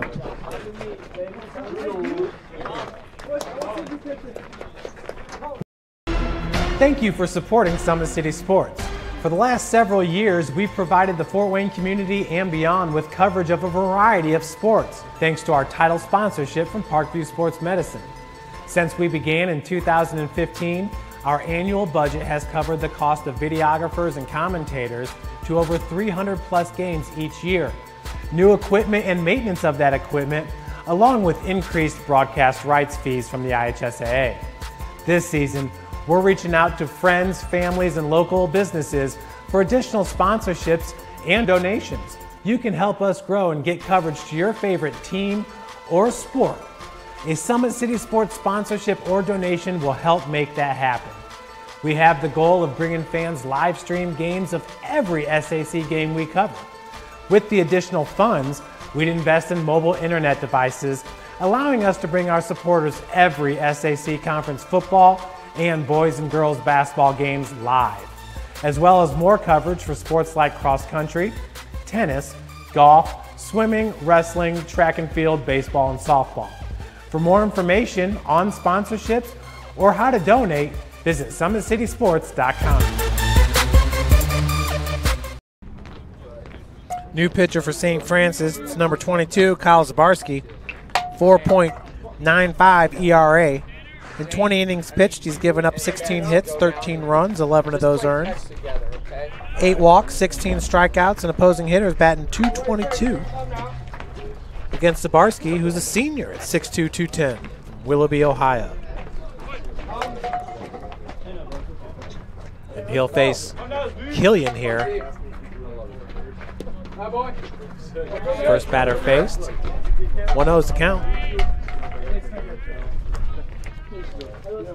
Fiorini.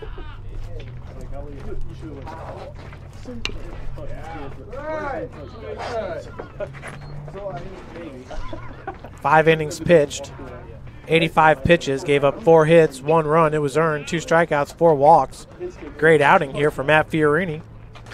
Leaving the game, his team up 5-1. Trying to get the win here. Ball hit right at Harris for out number 1. Great athleticism, Brady! Brings up Lucas Good. 0 for 1 with a fly out to center field and walked. That was back in the 4th inning. For the left fielder. Good and a .246 batting average entering today. He's got 2 home runs on the year. Once again, Wesleyan has a team 24 home runs. St. Francis has 9. And that ball just splits Wolf and Bova. Good attempt there by Wolf diving after it, but that'll be a 1-out single.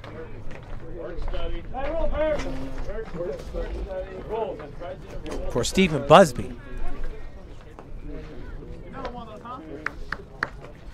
Busby 0 for 2. Fly out, ground out. Here you go, Z's. Roll them up, baby.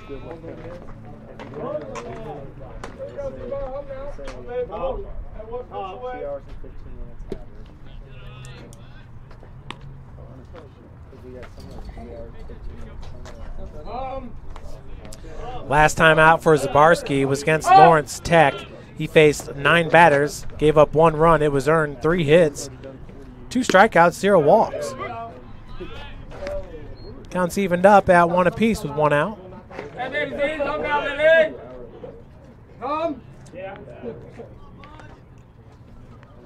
Wesleyan now with 5 hits in this game. Cougars with 6.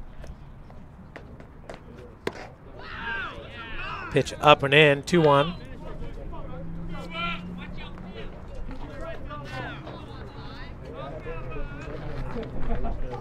Here you go, Z's. Come on down, 2-2.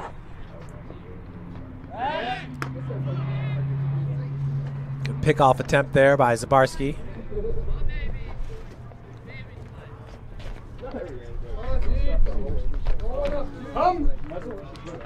Two balls, 1 strike. To Stephan Busby.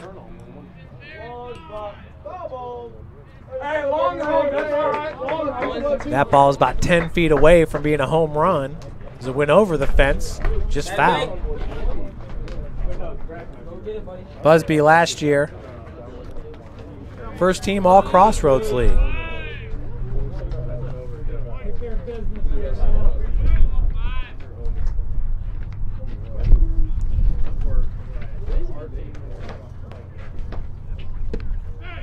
Yes, sir. Busby in 2018 had a .299 batting average with 5 home runs and 32 RBI. Wesleyan last year as a team had 30 home runs under their belt.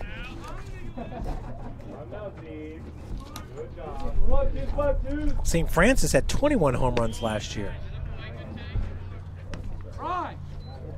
So Wesleyan's definitely ahead of schedule.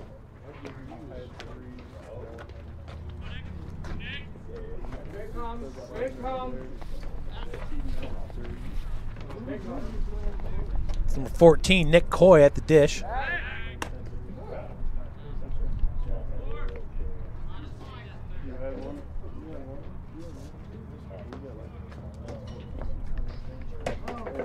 As Busby strikes out swinging.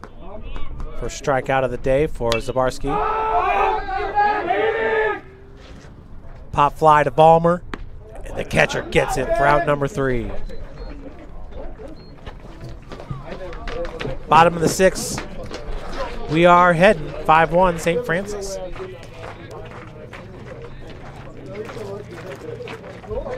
Grandpa taught me years ago, do business with people you know and who know you. That's why I joined Fort Financial Credit Union. Their staff knows I'm busy at college. They set me up with a checking account, a debit card, and an auto loan. With the Fort's mobile app, I can check balances, transfer money, and make my car payment. My grandparents loved doing business with the Fort, and I do too. My future, my family, my Fort.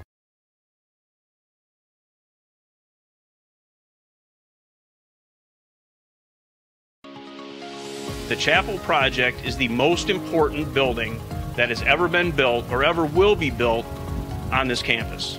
It's in the heart of the campus, it's on Mirror Lake, and the chapel and the Bass Mansion will be able to communicate with each other architecturally.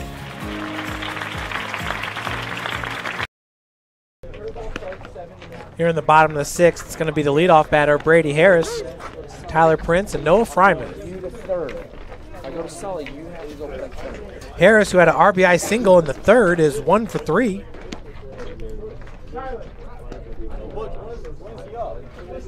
RBI single scored Justice Tussing for the first run of the game for St. Francis. Cougars picking up 5 runs in the bottom of the 3rd. It was Wesleyan getting their first run in the top of the 3rd. 1-5-1 for Wesleyan, 5-6-1 for your Cougars. Harris, the junior, taking over the starting role at shortstop this year. First pitch in for a strike from Wynkoop.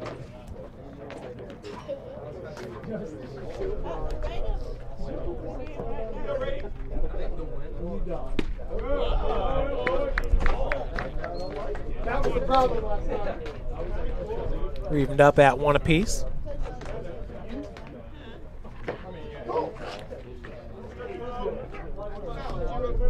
Wesleyan last year just 3 players batting over 300, or 2 players batting over 300.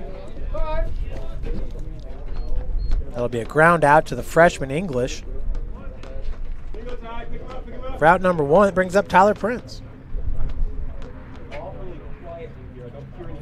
Jordan Wharton, the shortstop, batted 304. Judah Wallenberg batted 303. Busby batting 299. West had a 263 batting average last year. Parker Johnson at 270. Eater 262. Coy's 262. First pitch to Prince is in there for ball 1. Tyler 0 for 3 in this game. Definitely uncharacteristic here for Prince. Prince in game number 1 against Bethel was 0 for 3. A 4-0 loss to the Pilots.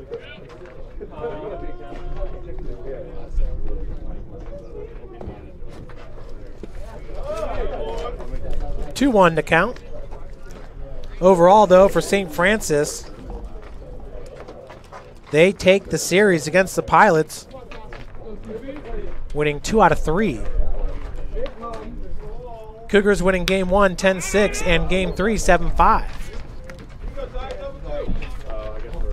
Cougars did lose their opening series against Goshen, 1-2. Cougars taking game number 1 10-2, then losing 8-10 and 2-4. 2-2 is your count. Another one fouled off by Prince. Southeastern out of Florida, still the number 1 ranked team in the land, with the Southeastern Fire. Their campus is fire. All their buildings brand new. Swing and a miss on the off speed for out number 2.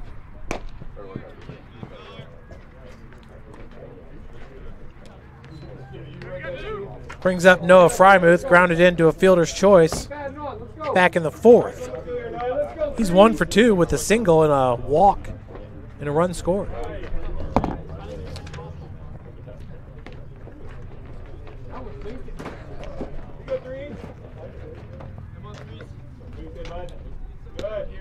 Another breaking ball, that one upstairs for Wynkoop. 1-0 is the count.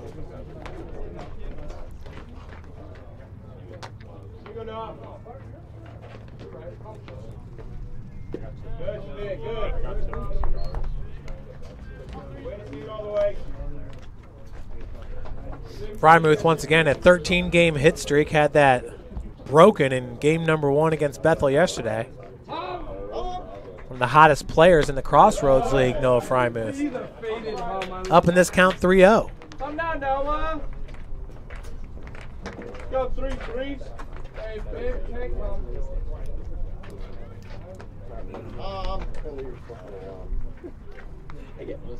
Yeah.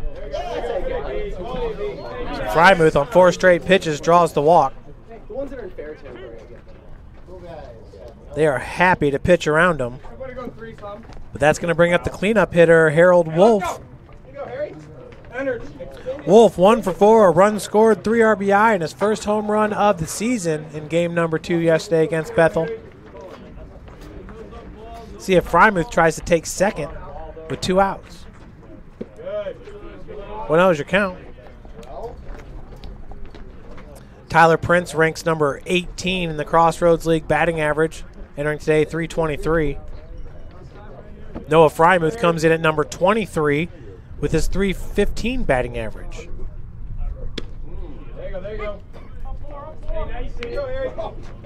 Frymuth ranks number 3 in the Crossroads League with 28 RBI. It's Ashton Myers from Mount Vernon Naz who leads the CL with 33. 1-1 your count, 2 outs. Wolf entering today with a .277 batting average as Frymuth takes second base. Speed kills. Good talk.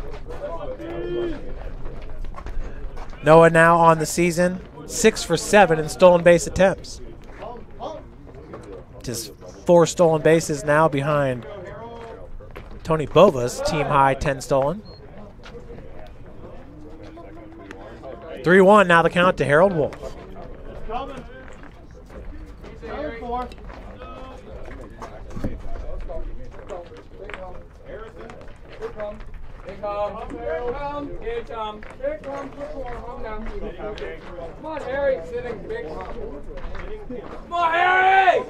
Last time out for Wynkoop was against Mount Vernon Naz on March the 26th. Ooh, that pitch low, called a strike. We got a full count.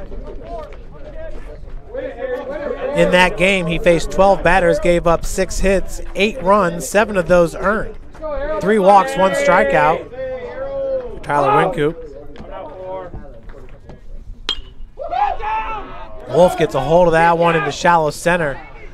But making the play is Johnson for out number 3. We'll head to the top of the 7th, 5-1. Cougars on top.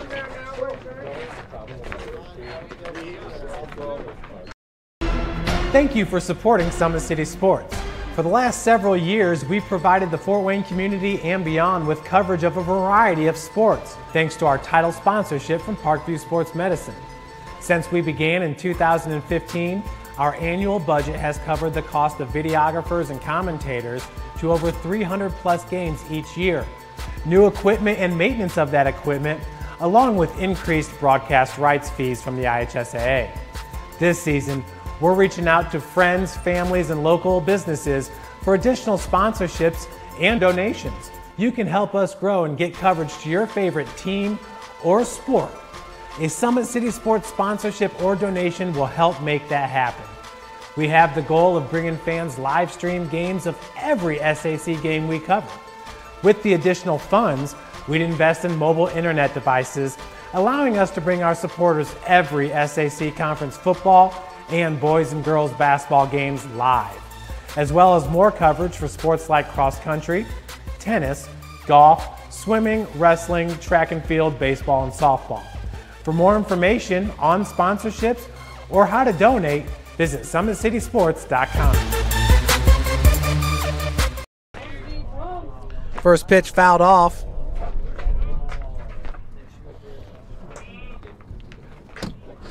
For your leadoff batter here in the top of the 7th, it's Parker Johnson, who had the put out there to end the bottom of the 6th. 0-1 your count. Zabarski on the bump, came in last inning. Zabarski faced 4 batters, had a strikeout, gave up a single.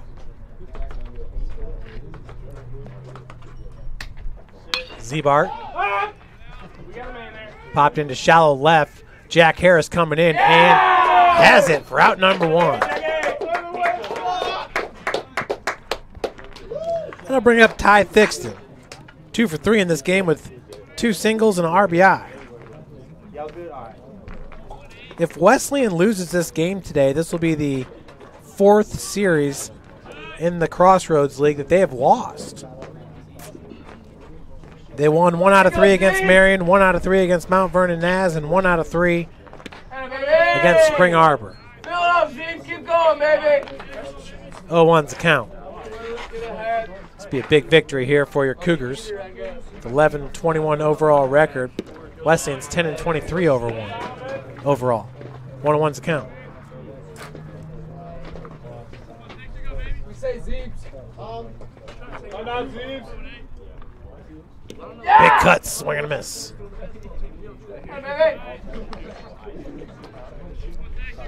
Thixton, a junior. Hey, because we're sitting down, we all make sure we got to put a little bit of that extra oomph in our hump. Here you go, Zeke! Thixton not listed in the stats last year. Not sure if he was a transfer in. I believe he was from Danville Community College. 2-2. Good pickup for Wesleyan. Now a starter. Full count, 1 out. Nobody on.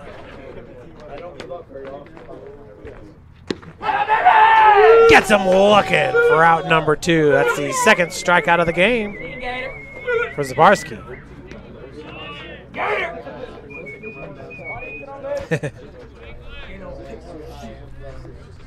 That'll bring up Ethan English. Freshman, third baseman. 0 for 1 with 2 walks. Hey, that boy good. Keep rolling, Zeebs. I'm not Zeebs. Keep going, 22. Hey, that boy good. Yeah! Yes! Keep going, Zeebs! Feel it! Yeah! First pitch is swinging a miss. I like your feet. Zabarski putting together a nice outing here. Trying to hold down this 5-1 lead. Let's go! Brady Harris tracks it down up the gut for out number 3. Great play by the shortstop as we head to the bottom of the 7th. 5-1, St. Francis. Let's keep adding! I chose St. Francis because they made a promise that I would have real-world experience that I could take when I graduated, and they delivered on that promise. For me, the classroom only gets you so far, so they're setting you up with an internship. I had a mentor that they set me up with that was a CEO of a DuPont hospital in Fort Wayne. They offer degrees in accounting, business administration, risk management and insurance, marketing, and finance. You know, they just did a great job of the full circle of not only the education but also the experience. Brooks steals it, tips it away to himself. He'll go to the hoop and slam it down. They attack, they get a great shot. Here he comes. And look at Cross. Shot hits the post. And a centering feed to Luke Knipster. Shot scores! The rush comes. Oh, almost picked off by Ethan Hoover. And the takedown.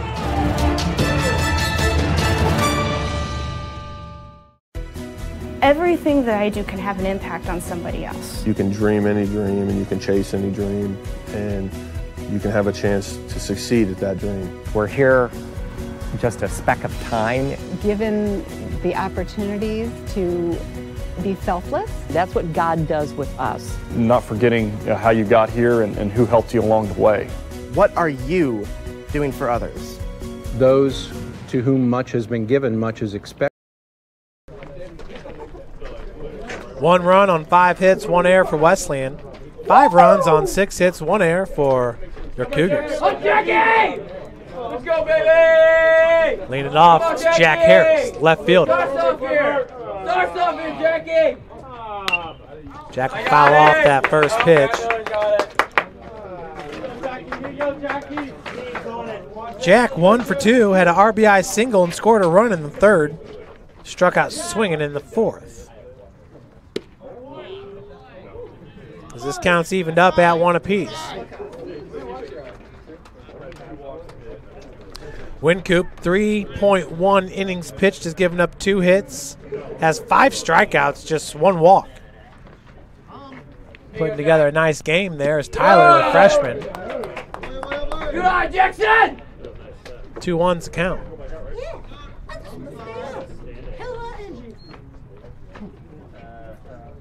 Come on, Jackie! Come on, Jackie, let's go, kid. Come on, Jack, come on, man! Pass the sword along, pass the sword along! 2-2 now the count to Harris. Infield playing at normal depth. Full count now. Here you go, Jack! Here you go, Jack! Woo. Wynkoop just 1 walk on the day. That was to Noah Frymuth. This will be the 2nd walk to Jack Harris. Gotta have it! Woo! Caden Sullivan, the 3rd baseman, now coming to the plate. 0 for 2. Was hit by a pitch back in the 3rd. 11 batters for St. Francis came to the plate in the 3rd.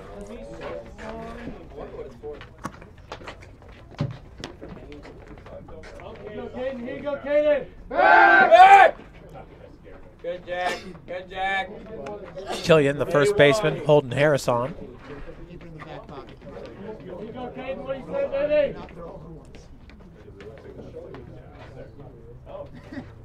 Sullivan pulls back the bunt attempt for strike 1.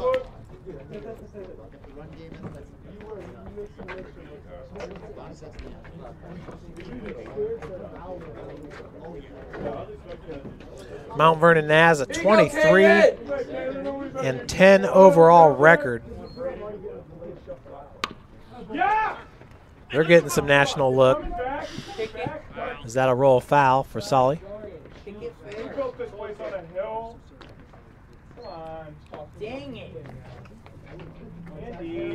Huntington University, the only team in the Crossroads League without double-digit losses. Granted, they've only played 21 games this year. St. Francis has 21 losses.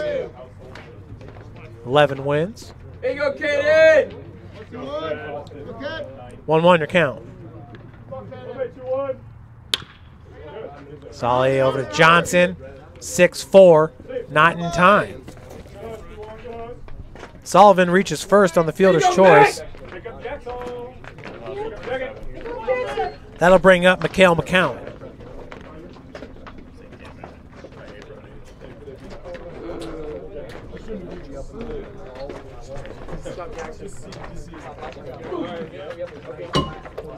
Mikhail 2 for 2 in this game with a walk.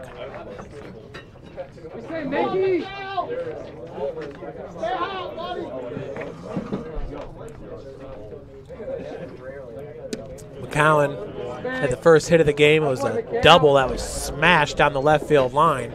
Both of his hits have been struck cleanly. Here you go, Mick! Yeah! Another one! Lasered into center field. Sullivan heading to third base. 7th hit of the game here for St. Francis. With one out, we have runners at first and third. All right, bro, let's go right now! You guys heard the contact there. All 3 of McHale's hits have been solid. Play your game, Bo. Play your game, baby. It's going to bring up Tony Bova, 0 for 3 with 3 Ks. For Bova, it looks like we might have a conference call on the bump. We're going to take a break, and we'll be right back with more Cougar Baseball here from the Ash Center. Thank you for supporting Summit City Sports. For the last several years, we've provided the Fort Wayne community and beyond with coverage of a variety of sports, thanks to our title sponsorship from Parkview Sports Medicine. Since we began in 2015, our annual budget has covered the cost of videographers and commentators to over 300 plus games each year. New equipment and maintenance of that equipment, along with increased broadcast rights fees from the IHSAA.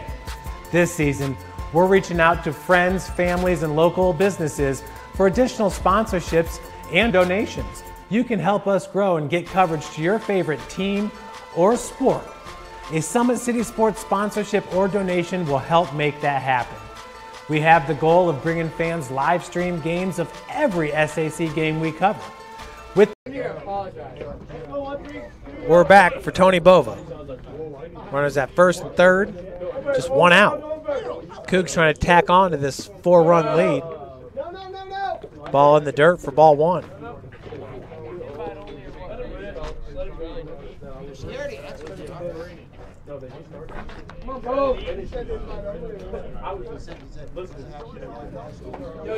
Not sure the last time the Cougars have played a doubleheader against 2 different teams. Doesn't happen very often. Originally, St. Francis was supposed to play Tech here, but had to make up this game against Wesleyan. The first one was postponed due to wind. Plus, with the outfield still thawing, took a little bit of a beating there in February and early March as far as just tearing it up, but the outfield is as good as it's been all winter/spring. At least that's what Mikhail McCown had told me. He said the outfield's perfect. That's a steal there for McCown. Come on, Tony, confidence, baby. Come on, 1-3. I'm not bold. Battle, kid, battle. 1-2, your count to Bova. Yeah, right. I want your slot. That's what Okay, Bobo, we say 1-3. Okay, Tony. I need my traps better. Yeah, love it. Hey, keep fighting, Bo. Breaking ball, fouled off. Level swing, baby, level swing. Let's read from our game day program put together by Sports Information Director Bill Scott. It says, let's play 2. IWU, then Tech. USF will play rare split twin bill today with Cats and Warriors. First on today's slate for the University of St. Francis is a 9-inning Crossroads League rematch against Indiana Wesleyan University. This game was originally scheduled for March the 22nd and has been rescheduled twice. Game 2 is a 9-inning clash with crosstown NAIA rival Indiana Tech in a Crossroads League WAC clash at the World Baseball Academy Ash Center. 2-2 now to Bova. USF 11-21 overall after rallying in Game 2 at Bethel College on Tuesday for a split. Wesleyan won 5-3 and lost 17-6 at Spring Arbor on Tuesday. English, the freshman, is going to have to go to first with it. Bova with the RBI. As coming home to score is Caden Sullivan, the 6th run of the game.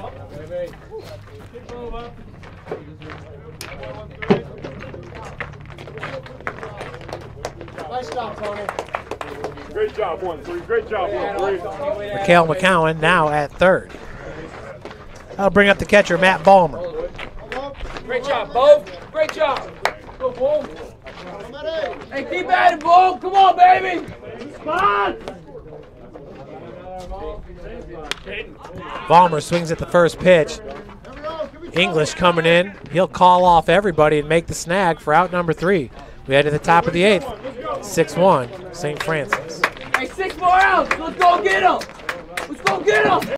Grandpa taught me years ago, do business with people you know and who know you. That's why I joined Fort Financial Credit Union. Their staff knows I'm busy at college. They set me up with a checking account, a debit card, and an auto loan. With the Fort's mobile app, I can check balances, transfer money, and make my car payment. My grandparents loved doing business with the Fort, and I do too. My future, my family, my Fort.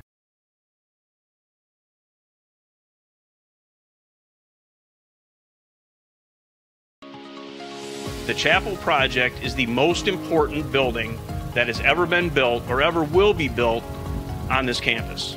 It's in the heart of the campus, it's on Mirror Lake, and the chapel and the Bass Mansion will be able to communicate with each other architecturally.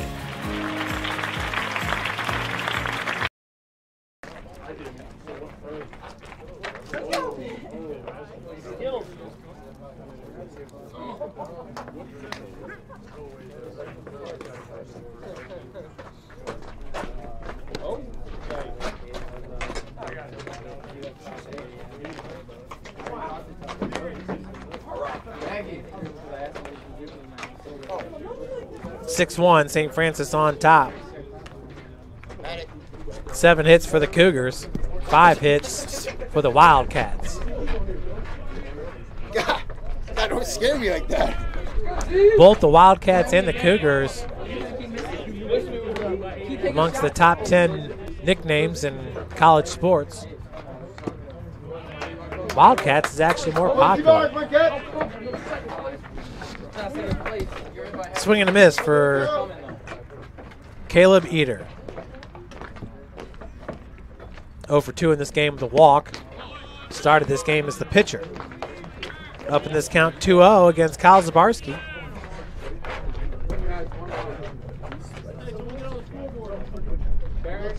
Figure it out. 1-1.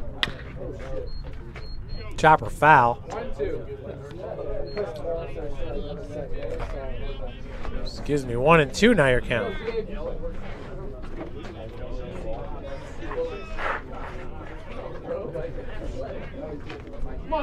Zabarski, 2 innings pitched, has only given up 1 hit, has 2 strikeouts, 0 walks for Kyle. Oh, that ball is drilled into right center. And it is gone. Eater with a solo shot. That'll be number 6 on the season. And that will tie him with Brady West for a team high. 6-2 Cougars on top.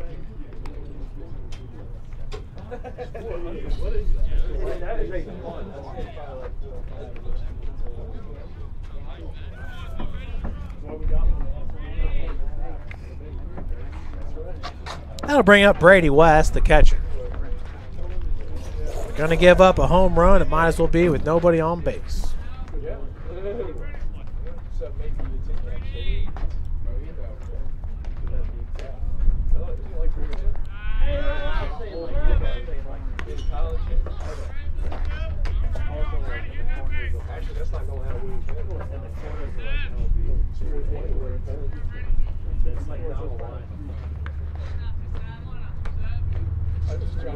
One 0 your count now to West. 0 for 3 in this game. 1-1's the count. Brady entering today at 286 batting average. Now he's tied with Eater for a team best 6 home runs. Wesleyan picks up their 25th team home run of the season. St. Francis still sitting with 9. 2-1's your count.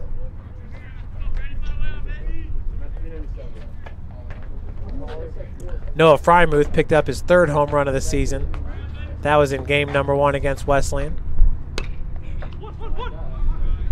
Barehanded by Zabarski for out number 1. Let him know, Harold. Good comeback, C-Bar. Good job, baby.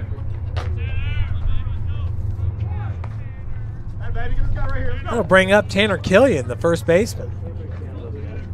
1 for 2 with a walk. Singled in his last AB back in the 6th. For the first baseman.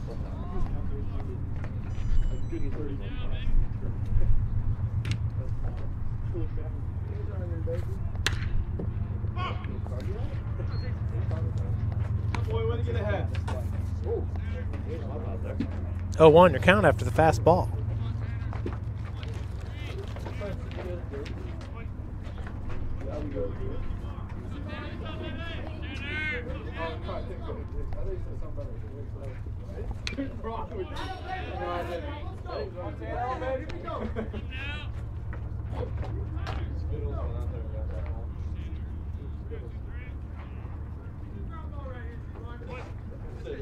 Zabarski up in this count now 0-2.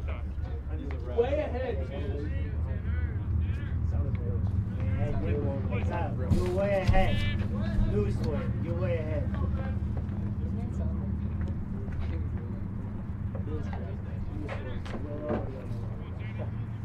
I've done a lot to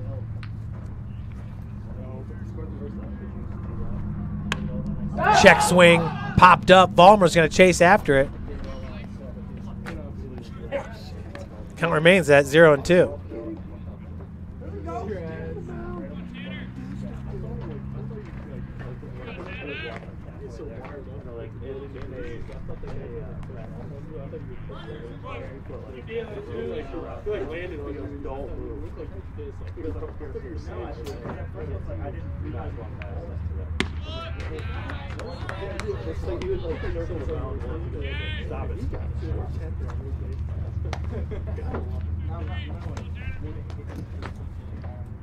Folks, remember you want to get on USF Baseball, the fan page on Facebook, or the Twitter handle at SF Cougars for all the highlights. Sullivan to Wolf for out number 2. We tweet those highlights out in real time. You can share them, retweet them, like them, comment on them. You name it. 2 outs.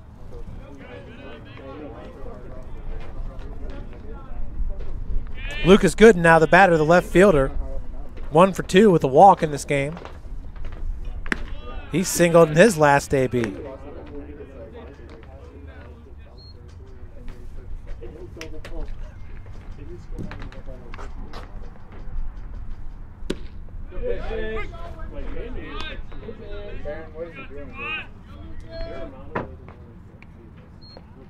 Count is 2 and 3.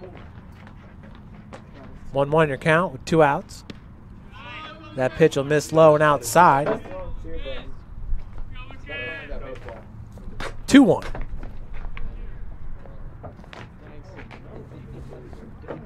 Gooden, only a freshman. 6'2", 190 from Liston, Indiana, Tri-West High School.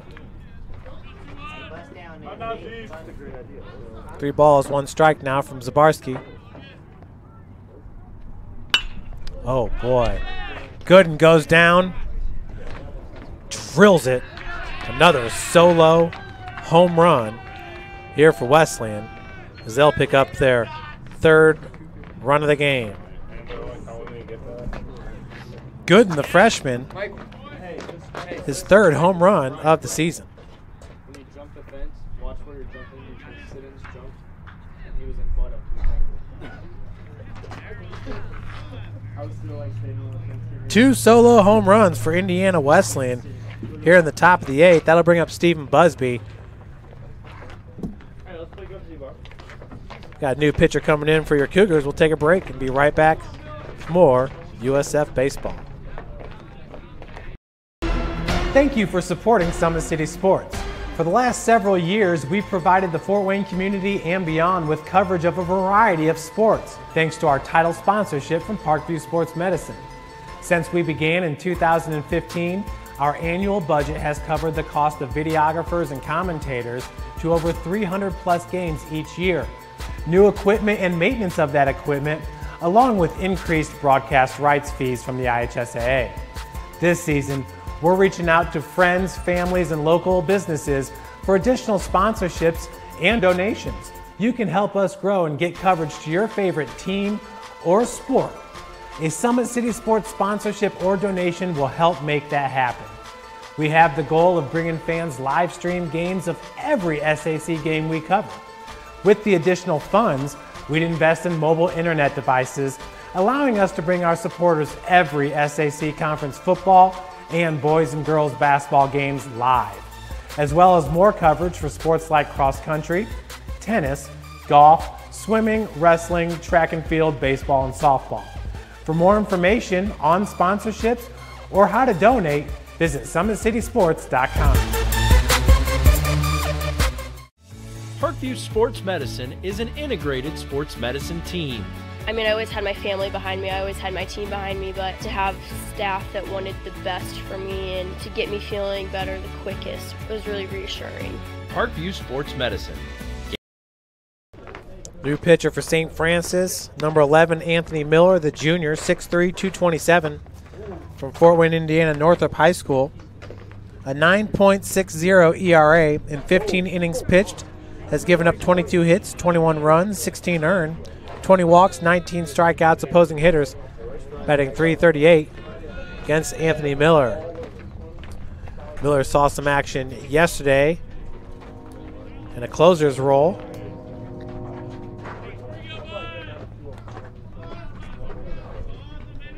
At Bethel. Busby at the dish. First pitch, a strike.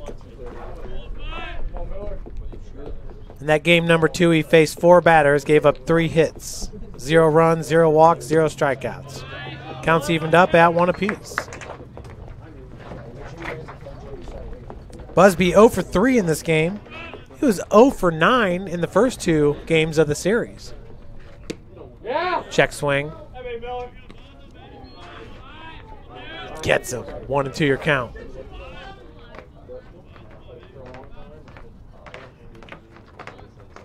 Miller had a season-high 5 strikeouts against Madonna. That was in 12 batters faced. He had 4 strikeouts against Goshen in 9 batters faced, 4 against Wesleyan in 18 batters faced, and 4 against Bethel in 8 batters faced. That was the first time around. Harris over to Wolf for out number 3. We head to the bottom of the 8th. Cougars up 6-3.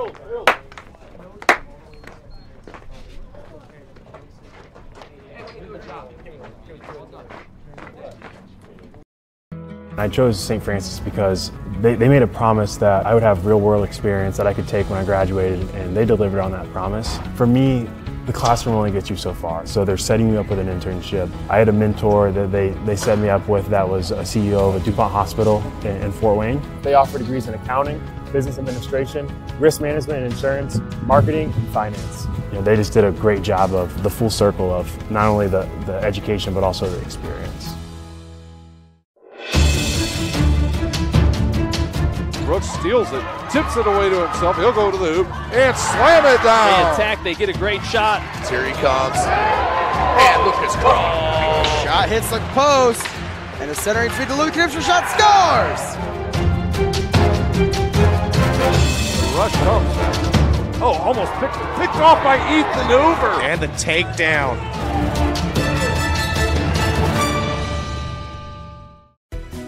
Everything that I do can have an impact on somebody else. You can dream any dream and you can chase any dream and you can have a chance to succeed at that dream. We're here just a speck of time. Given the opportunities to be selfless. That's what God does with us. Not forgetting how you got here and who helped you along the way. What are you doing for others? Those to whom much has been given, much is expected. New pitcher for Wesleyan wears number 45, but I've been told it's number 8. Z. Breitenbach, the senior, 6'1", 200 from Palatine, Illinois, Palatine High School. A 9.0 ERA last year. He was all Crossroads League honorable mention. In 16 innings pitched, he's given up 26 hits, 22 runs, 16 earned, 18 walks, 12 strikeouts, opposing batters. Batting .338 against him. Brady Harris to lead it off for St. Francis. Brady 1 for 4 in this game with a run scored and an RBI. Jumps on that first pitch.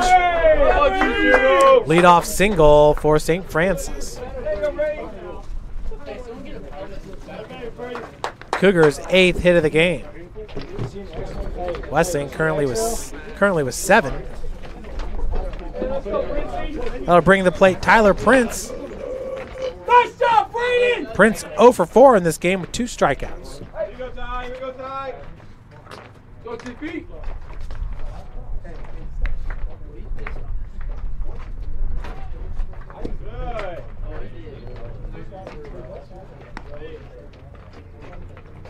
Good. Let's go, TP. Go, 2, 3.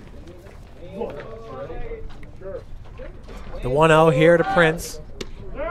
Check swing. That's going to be a stolen base for Brady Harris. Hey, good job. How about 2-0? Hop it. For Brady, that's his 5th stolen base on the season. Cougars now with 43 stolen bases. Excuse me, 44 on the year. Hey, here we go, Brad. Wesleyan entering today with 20 stolen bases.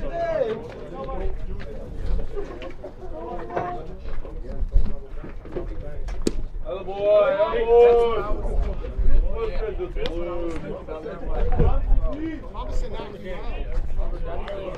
Here we go, guys. Let's stay in it. Let's act. What do you say, Tyler?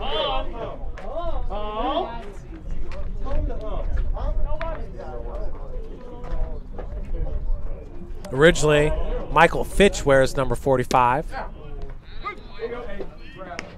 Not sure if the uniform didn't make the trip or what was going on there. Find a way, find a way. Good job here, Ty. Good job here, Ty. Last time out for Breitenbach was against Mount Vernon Naz. That ball's ripped into right center field by Tyler Prince.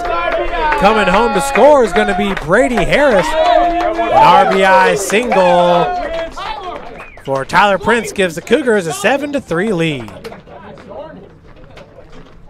Outstanding piece of hitting. We're going to talk about that, Tyler.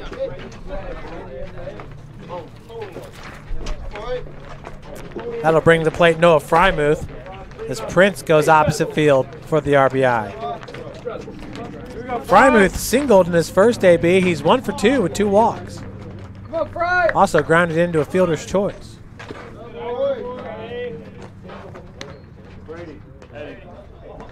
1-0 is your count to double 3. Number that Jose Canseco made famous. Late 80s, throughout the 90s. That ball's drilled straight to center. Center field goes 400 here at diamond number 1. Ball was probably hit about 390. Route number 1. That'll bring the plate Harold Wolf, first baseman.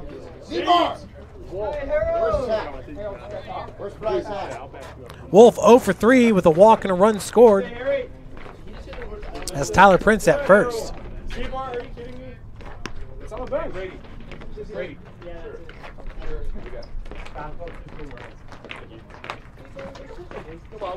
They're in the top of the 9th. It's going to be Tussing going to center field as Frymuth heads to the bullpen.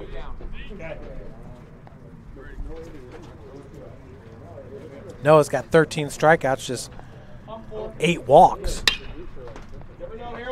He came in the second game of this series to close it out for St. Francis. So we'll head to the top of the 9th after the double play ball.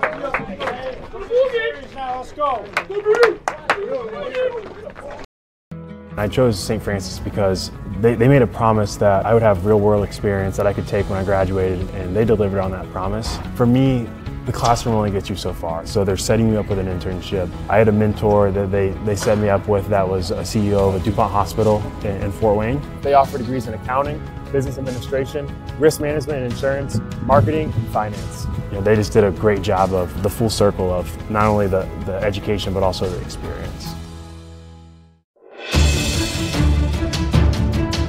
Brooks steals it, tips it away to himself. He'll go to the hoop and slam it down. They attack, they get a great shot. Here he comes. And look at his cross. Shot hits the post. And a centering feed to Luke Knipster. Shot scores. The rush comes. Oh, almost picked off by Ethan Hoover. And the takedown.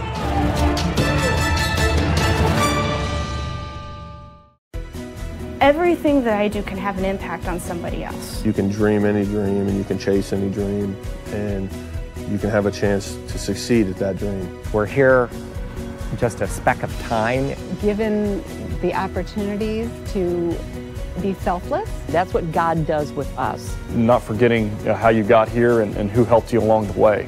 What are you doing for others? Those to whom much has been given, much is expected.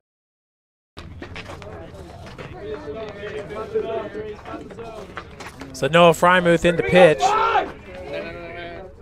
Against Indiana Wesleyan last time, faced 5 batters, had 1 walk, 1 strikeout, gave up 2 hits. Let's win a game, Noah Frymuth.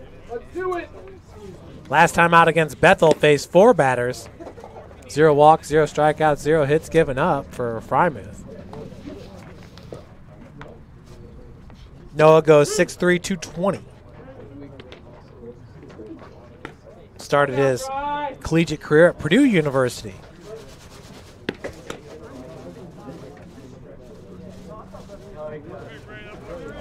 How about that run Purdue made? Matter of fact, I want to say Purdue beat Villanova when St. Francis played its doubleheader against Wesleyan back on March 23rd.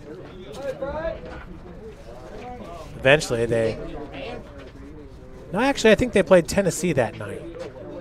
But yeah, they'd eventually go on to lose to Virginia.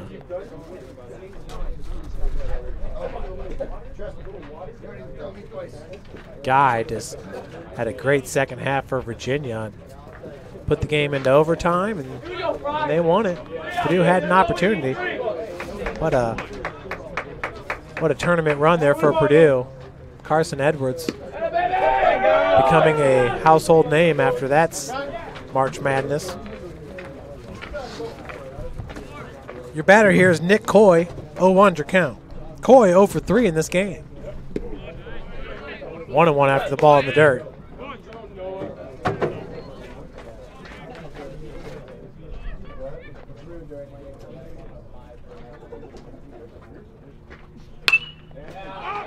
Ball popped up into center, Tussing underneath it.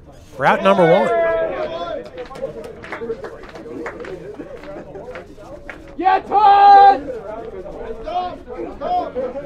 1 up, 1 down for number 20, Parker Johnson, the shortstop.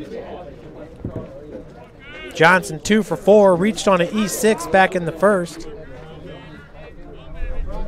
Singled, scored a run, and stole a base. That was back in the third. His last AB was a flyout to left fielder's Jack Harris. Harris had to charge in after it and caught the ball on the run. 0-1 your count.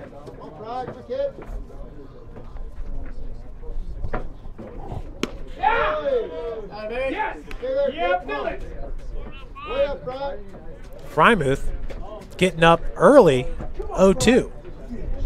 Oh, no, Fry.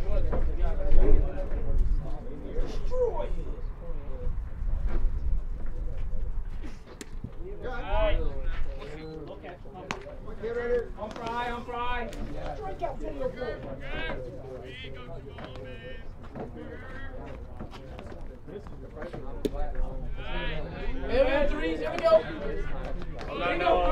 Frymuth nearly gets him there on the outside pitch. Another fastball in the dirt. We got a full count now to Parker Johnson, starting shortstop. Parker just a sophomore. popped up into left field to Harris for out number 2. 2 up, 2 down for Noah Frymuth. Brings up Ty Thixton. He's 2 for 4 with 2 singles and an RBI. Struck out looking back in the 7th, his last AB.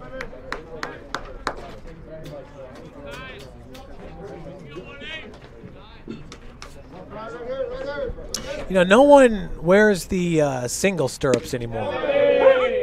I remember when the long stirrups like that weren't cool.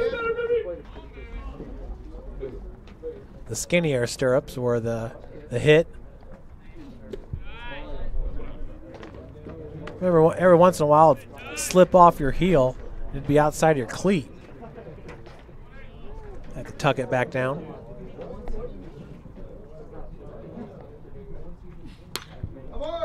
Then they started making socks that had the stirrup sewed into it. But everybody goes with the fat stirrups now. 1-2's your count. Frymuth out of the windup.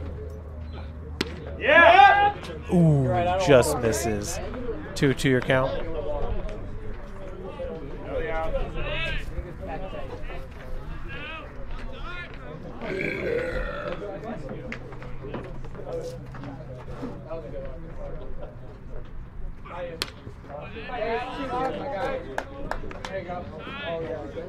Come on, Fry! Cougar pitchers have been fantastic today, starting off with Matt Fiorini. Finish it!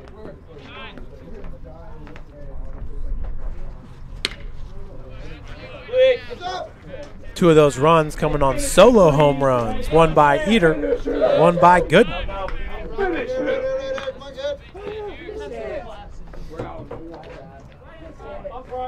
2-2, 2 outs.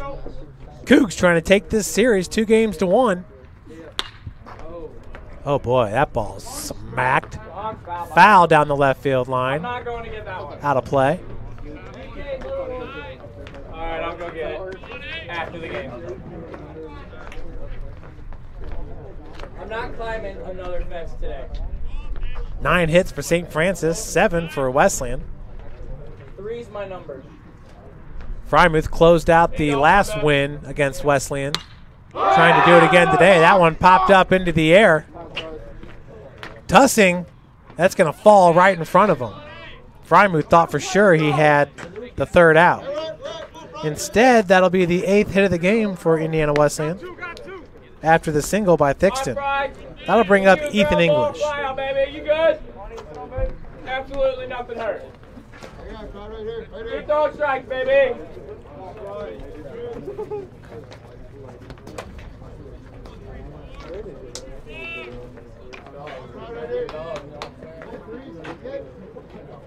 English 0 for 2 with 2 walks while playing a great defense at third base. Checks that first pitch for strike 1.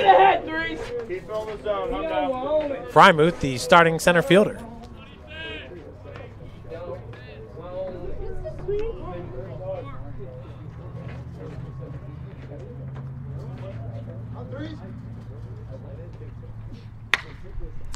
That ball is going to fall in right center field.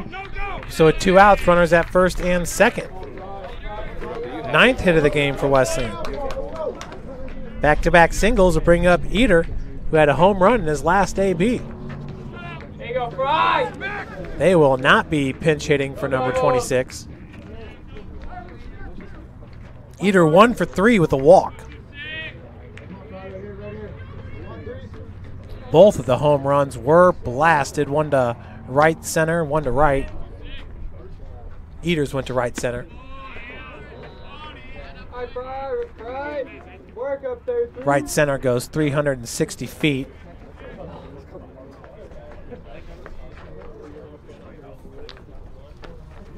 Jacob Nagy, the new catcher, making up the battery with Frymuth. 1-0 is your count.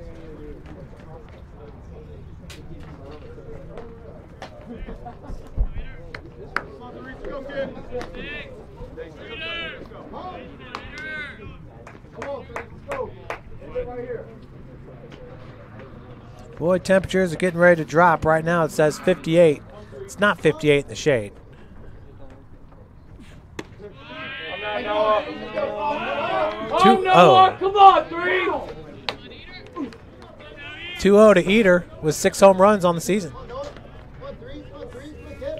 Frymouth leads St. Francis with 3. Let's go. 3-0 now the count.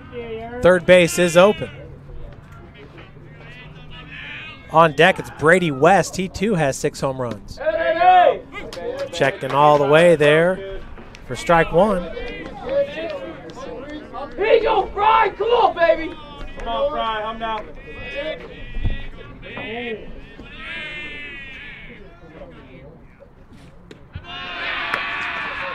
Ball low. Eater's going to draw the walk. Bases are loaded. Brady West.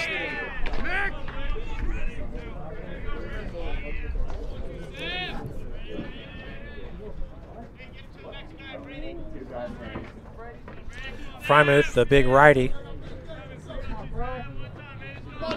He's given up 2 hits. That's his first walk. Got the first batter out. First 2 batters out. Thought he had the third batter out, and the sky-high fly ball to center. Tussing charging in, just could not catch up to it. That ball popped up. Jack Harris going to have to charge after it and makes the grab for out number 3.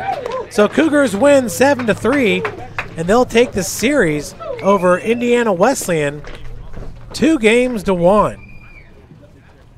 Up next is Indiana Tech to start in about 45 minutes.